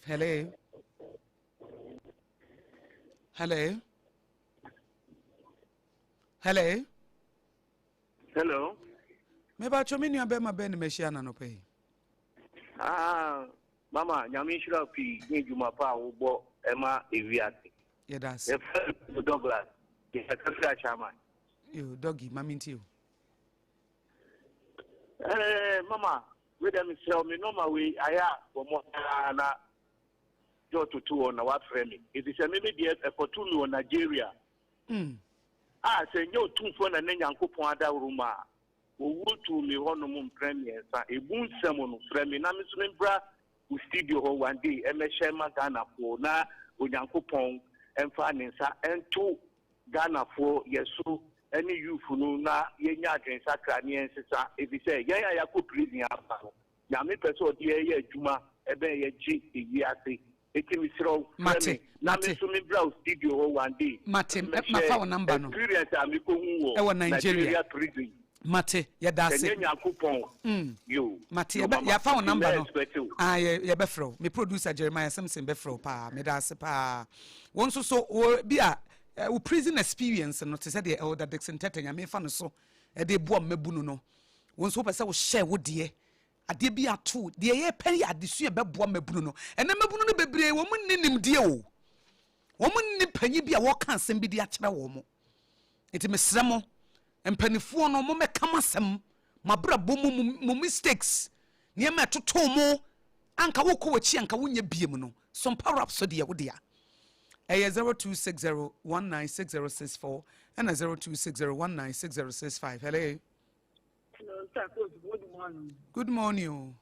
Me mama Zen, you will be a shaman Zen. Yo, mama, mammy, too.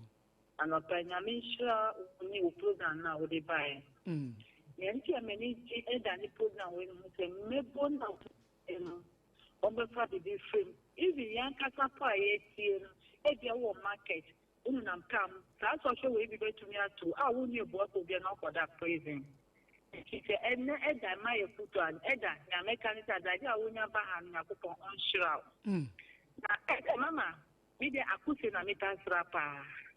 Now, who do Akosua one? No one will be when oh my Akosua.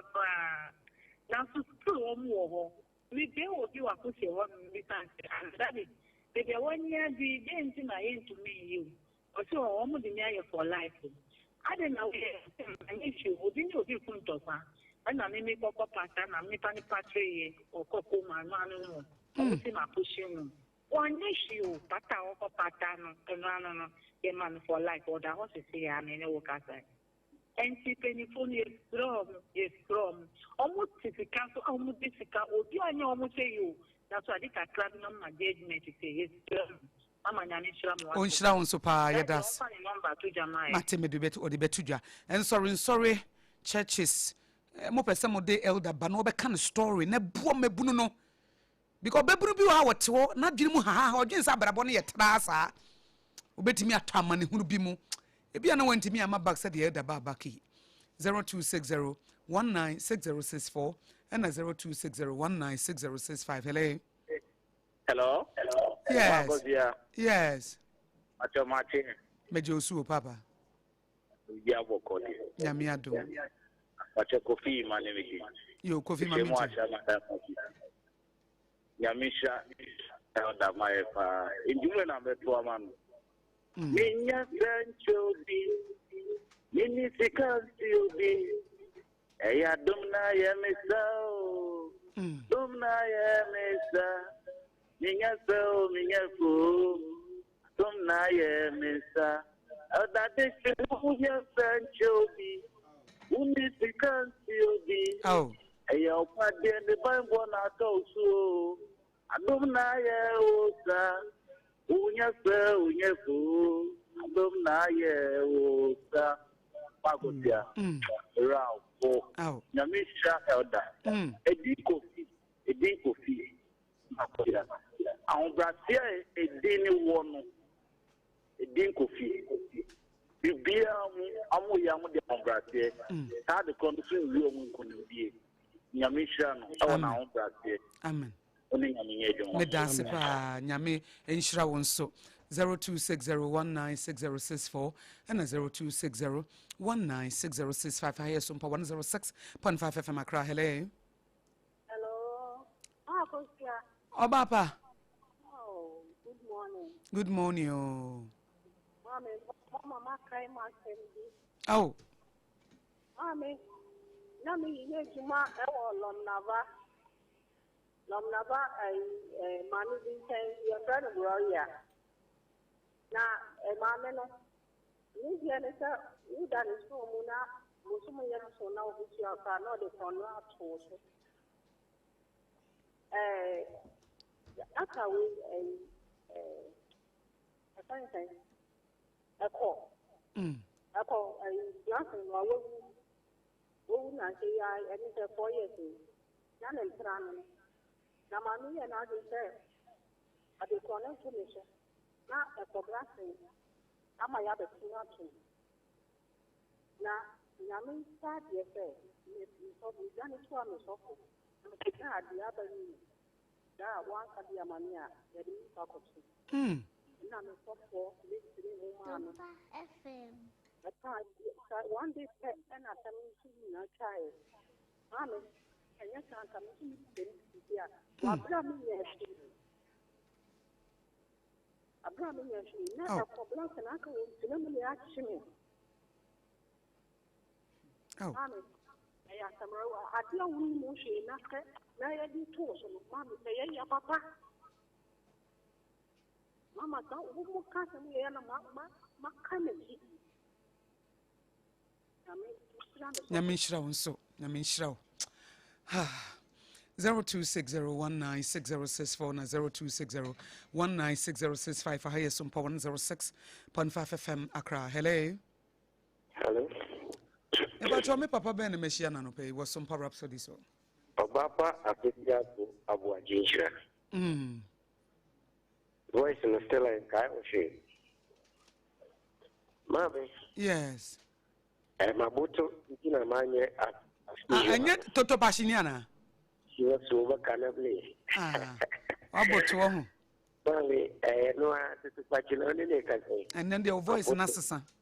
Mabuto. Na the first episode no. Itie ye be juma ti wa wani ti number 1 hostler in GH. Nti na me kimuto so. Ti de edeni ko wie prison man te ne pacho adaromo. Nka obi ma tata ye ne prison ade na de ne ko prison. Sena osina oye wakada da but no oye gold dealer. Enti no o yare kakra. Ena omo a o sponsor omo no ediska ne dwane enti obobosia. Eti bosia no okobo obi busa 27,000. Okay. Ena otua in the car 8,400. Eti nipa ne friend so onfa no so o ma ne time kakra. Eti se nipa no no so de obi car nipa ne dan nti so nam kwan so street so na police for eche no. Nice ono ne bosia no na edi ko wi. Ai bosia no ai. Onim. Ma menche order nkrai. Edi be si sweli. Me nyankopon ye sabe predia sama me ye de kwa afere acheka bet ye honhom atie ni no nyankopon. They see it happened for a reason. Mama Pacho bisa elder say thanka wanko reason na ko adwene se obeba be elder ana so for na. Awa no aka we se wadi ka kraka we se nye no a enka dabi ka bi kranka na brabo ase. Enti bibi sikwa. Yes in area ho eya. So bibi sikwa. Ya me share de ne ko prison. Se be ya obey nkwagefo me ka nkwagefo a kakra bi nkwa na wonim eya ko eya mobo eya zozo nyina na wo ko bi edi tesa you will with the story keep you anything in the 90s no me watch fa when I'm GSS 97 man di ne friend Kabori to giant or you pepini for your fit physically fit na for prison after na a third nickel into a bad of which for several years na with your from cry as a disease in that will be one announcement. And that's so prison. The so called prison or yeah, prison. Why are useless you know? They are fit for that environment. And I walk you are no matter for a reason. And correct. Yeah, abubu and ya kumabuki you know, you free. Now, Wama really purpose and your coupon so really purpose now. Yaka in Shani Kunimudi Abutre. A Yamobo, avoid the xenophobia or passion common, where the LA program, a very young man, you watch the minimum income, who watch the send mommy soft, not the elder. They go themselves. Show me, show me. If you can crack out, and me and Shirana would do Kwama Bangin also. What? Toto Pashi, Yedasi pa Wunkransha, with the Abreye and Nede. Hello, Akosua. Yes, me pacho mini abe ma ben meshiani. We did Isaac, Cassette Abosoka. Yo, Isaac minti one pay. Akosua. Me brano, one Edan, has some walker. I will put some papa. Akosua, a biat for me. Not median book in Yamiaton. Man, let crazy, or that can back. Papa, my phone number no.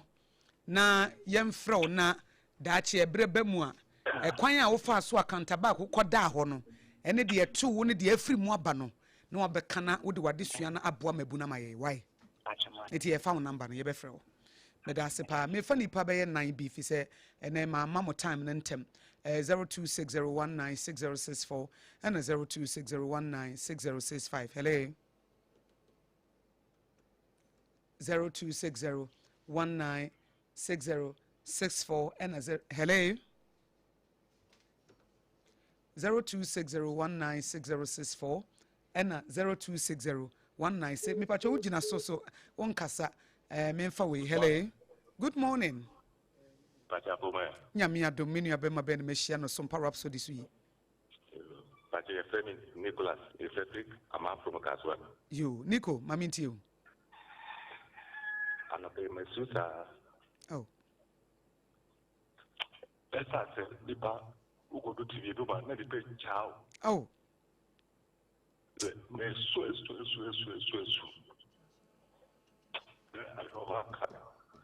da ko hono me mo pa ni ba aka et me bi support akwati ya et please na wakapo me bia ya me fa o de ta kwa de ni mo ba ho na ma ko school bi e ta kwa ya o de fa se difi and the me su ma su oh se o ka da se me da yo ka because ma o te bo pense se abi ya re da o ma po mo ma nyetika o mo bo abi bi o se me su oh ma oh da me shira po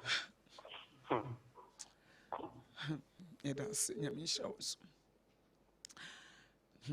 0260196064 0260196065 hello good morning good morning oba Good morning. Good morning. Me nua ben meshiani. I saw your family, Mama Charity. I'm contributing to the program. Yo, Mama Charity, maminti you. Mama Charity, but your voice na sound from pa. Oh, Mama Charity. Online, what now? Voice never come about a sound kokra. Contribute to. Number Isaiah chapter 41 verse 10. Eradi also read Giant. I found a help young what to do. Some other trees in a young couple and you want to know Jan. Eradi for 2 up and on. Then the human now all year. Eradi Mama from a bear pumping. The thing I mean, Mama, yes, don't she come and the jail of the previous and the all cancer and by election. If I go be your father, you get anyone. Yeah, I hope it is the man she applied for my idea. Not Australian. She is Jimmy right. And see, the main person said, oh, Yami, autonomy. This is job of the video between the often a new right. Now, Yami, I am a coach for I want to do now. But the matter with the craft. Yeah, that's Mama Charity.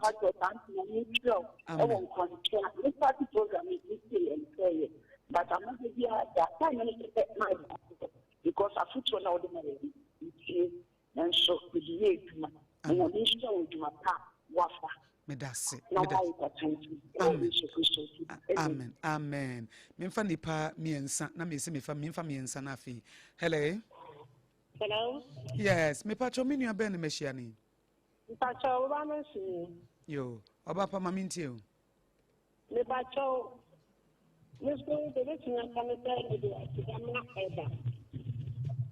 last week, and I'm now And some at the time, any dinner may film. Now you're pepper, me back, and I know the name Fakon. There's a madam who be Jebia, me the Marco police station. After one, I say, the book I can say, no Konaka. No conquer bonus. Me put them in yet. The Namana is soon, the Danam is too. Me tear the ding, and I'm a side and number. And I'm a friend, and for not a friend. And I'm a kind of person now to the North Bannon or Smith from a banana banana.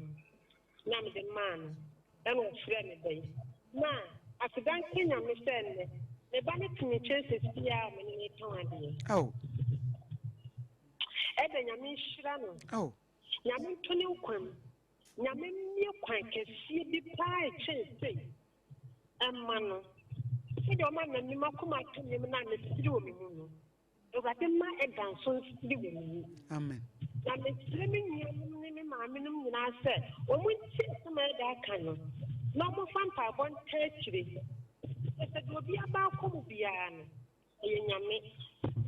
Maybe baby, so I rather now to get piano. Put the name right there, no matter so piano baby.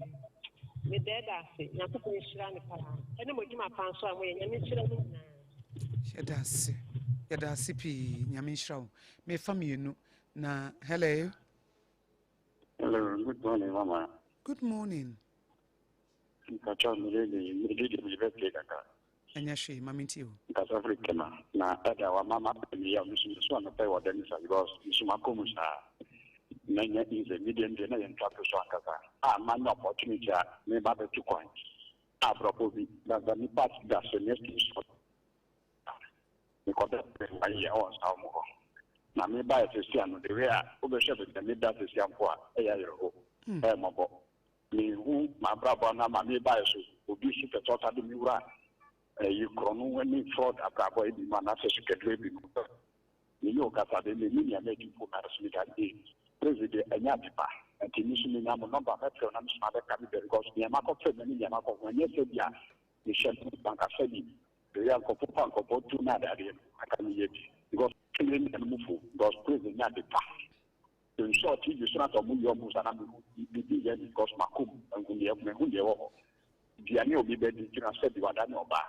dia no be di kina sabi ye ohun na ni wo hol mu obi ba e wanya treatment wo god of your baby because we are family to family ya o ya re ade na be mo ara ya na be mo si ni wa be mo and dia ni nya papa anya ibe eda si da ana pe wa da kan na ba se mama ni sma ai ni na mi ya da ni be ka dia material ben be kan Mate, yebefa wo number no nyame nhira wo pa yeda CP na memfa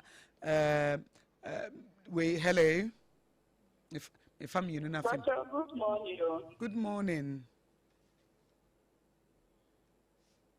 Oba pa na yefra wo say? Akosua. Yo, pacho ma nyame nhira mo pa. Abapa. Obaye. Mame. What line na emu ma afi maminti o. Ti mo me ti be mi o ti papa go ti so ba na me ma me ti mu. Obaye na dan for no ko ball no pe ko pe mi yin mu wi. Ka ta chere pe but mi an on sister. Onyo do sister mi so na for do ma bo mu ni na papa di ni. So e rest am ni at our guy of mine, and look at the money is back. The best them none of Macata for home, now from what will be, and I'll be asked to me, not a warrior. I say, no, be asked to me, Jumbo Mushem for Lam. Then I read it down. Yes, that's so about Pame Fadi, we chat to Okra. Hello. Hello, good morning. Good morning. About Doom Radio, no mammy, why not Matto Cassani? Why? I told me the Admoa. Yo, sister, I minti you. You not elder say or Bob one on pop wow. I'm person who say it do what. I'm in number one crack will be another support. Mate, Yabema elder the number not to 20 say Wabeko ho nti mo pese mo boa no yeso mpa kra se yebeboa na ebema na niema ni bi no no so de akọ nti mo pese mo boa no me da se wo de ne number betu dwa why nyame nhyira wo pa yeso so kra wo kwa wo kota kwa ho no a yenti ode ne number ne to dwa na won so so said the obeka takwa prison ho no experience no media frefo no ebeba awieye efise ye bre no aso elder Dixon Tete wadaroma nyame nhyira wo se amen ode obeka wo story nam ahye nipa kra bebri nkran so omo so meka wo mo de amen na emo mabunu ne bebre omo fa brabo tra abrabonya fosao abrabonya trasa ade bi betimi atowa wanhwa wontimi nsori bi na fa wo number tudwa na sade maami a oka yese nka ne bayi ka onam abonten ba wo no kasa na ye kasa akoda ne tene nchen eye wo ministry kase anyame de ama wo no nyame ya adom na se afin so wo kota kwa no a ye be announce na nkrofo afro sai sika kakra no mo be sende ene mantade mpaboa wo mfa meka wo ho na fa ko kye wo mo wo de wo kwa wonim kwa be fa so de ama wo mo a enkodi wo bia ansem efise wo tie adwuma no ase fa wo number tudwa emaye pacho me number ne 0558 70 54 00 0558 70 54 00 Eda kan de twato kra mai. De twato 0558 70 54 00. Eda mommy. Mishra. Elder. Mommy. Dixon Tete, Yamishra. Amen, mommy. Onyo kese. Omo ho ban. Amen. When you free watamfo nsem for watamfo nsha wona oma wani nji. Amen. Oma woda achene nye fe ensen. O pastor no. Amen. Wo kaya ebeye siri enya awerho. Amen. Usika wanya pen bia onyame restore. Amen. Enya more than that kra. Amen. Ewo kwan paso. Ewo yedie kwan so na ye nhirama nipa bebre. Amen. Na daachi ye nyina ayaka e de ahye nyame ne munyam ti ye de wase se woni yen ebetwetwe nkomo eneden nyame yadoma daachi bi ebrepamu no ye besan de wababiem na ya bonkomo na bibia akoyi ye da ase aso me da ase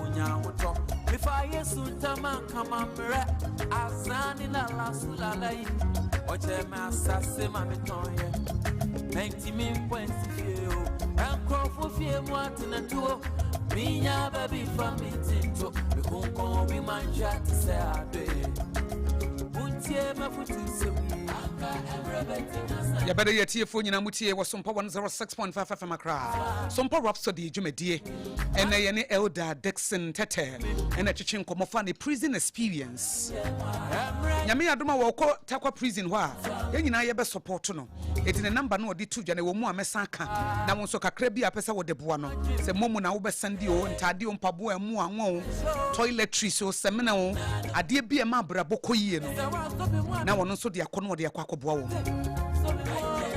enti sorry schools ahodo organizations ahodo abusua etre bi kra abusuafo bi wo nkoda be yedu frɛ no adwuma momomra na ometu omofo na omfa no kuredie emobra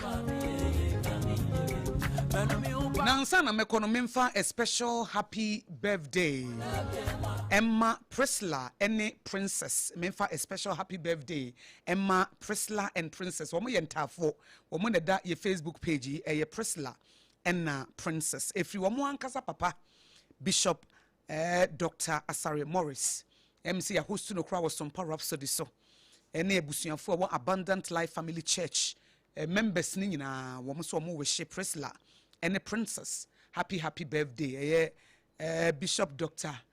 De Asare Morris Abundant Life Family Church ne ma ene wo mo ntafo no ene wo mo o manyini fe Daughters of Zion onyame nhira mo papa so odo mo pa mo ye nkwada papa mama na sumdue mu nyini fe nyamesuro mu adwumaden abrabo papa mu enti he wish you well We wish you more blessings, favor, the goodness of God.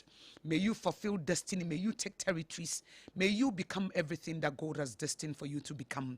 In Jesus' name. Happy birthday to Priscilla and Princess from Sompa 106.5 FM Accra. I'm sorry, pa. Bringing some money, try me photo, and some mama to feel. Let me saw the one I miss up. I want to need hobby. As I found out, son. It is the OJ A24 no. Samsung Sompa Rhapsody A24. Many one kasan ho tamfo. Ese we ye mobrofo. Baby one nkrofo kwa wontimi nkobi. Nkrofo rensa wontimi nwibi. Nkrofo ye mansema wontimi nya bi. Ebi se wotiwe bi betu sesi ya ne kasa busuani bi fa 20,000 Ghana cedis meto ne ma obe kra obi anya bi. Ebi se wokra no wogeta matu sere. Ahiafo ma ye sonson ye ho. Ahiafo ma ye ne nkrofo nkonyem. Emo me kan kire se ye fa school fees mrefi se ye kra ye ne bi. Ye ye ne kakra kofem se ye begina ye na so. Ye nye nu bone ye mokro no abrabo fi ya twe ho firi ho. And I heard that I can't be bregu prisoner. Obia Kram Mesra woman that what 10 years. Obia Kram see what that. Nabusia phone crown or Mukra Chan was our bedroom 10 cities at the na ye walk to prison. It would to Sanwa. A yakai what she baby free bow.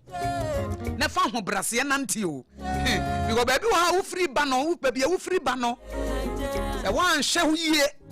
Nasa wokoto ha woni abenidie mu a wabrabo no be connect be 30 years nyame anya wadomo a etie na maburu no ye futu e de bremo e wo Sompa Rhapsody so no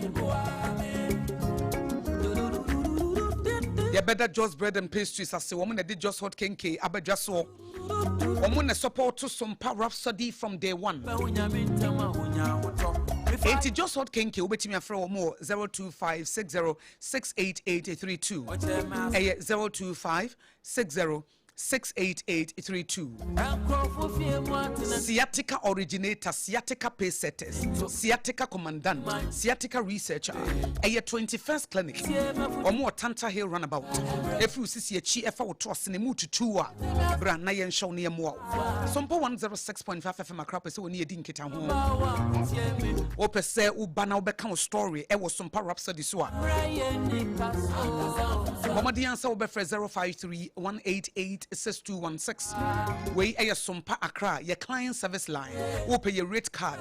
Obi din the birthday open see the picture come kakra bi na obetua. Na woni ye kod nakra na. Eye 053-188-6216. Eye 053-188-6216. And we are Sompa 106.5 FM Accra, your client service line. Me sorry suini the second service dwumadi no eba. Prophet Dr. Kofi Oduro ne team no ebetwa so. Omu ye ya ne the Sompa kasebo abramo at 12. And the dia kasebo at 12 p.m. Ye we ya na abena Ruthie Sompa Delight. Now what the social entertainment show no dia ba. O we ya na Kobla Abochi aka Prof. What the For God Encounter on the team Patrick ene Safo Kantanka Bema no mu nyina ba betwa so ne Bright mu nyina. Wo fa Bright. Omu we ya no ape. Ene minim time commentary no be chance na ene yenhwe ene commentary no eye ene de ne 70 eti ebe ye hot bite ye we hot bite no na Safo Kantanka be matena se na wo the World Cup Akosua Canada US and Mexico na wo de ne nyina nso abramo live commentary ebon na sidan so ababeto so ye frame de nyame ehira no Akosua Aboagye obetimi so aframe Akosua ehira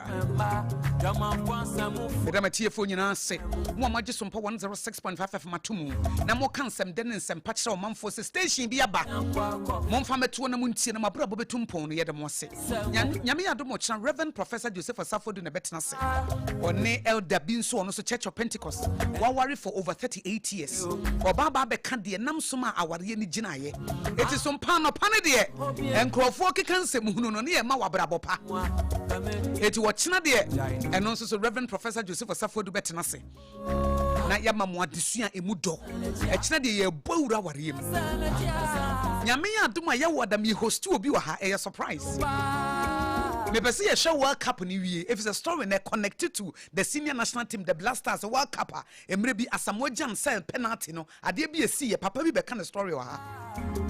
Eno ye ya wada no pa. Ejina Wednesday match no so. Say be ye win or lose or draw ye nim. Ye wi na ya wada no pa na ye tena ha.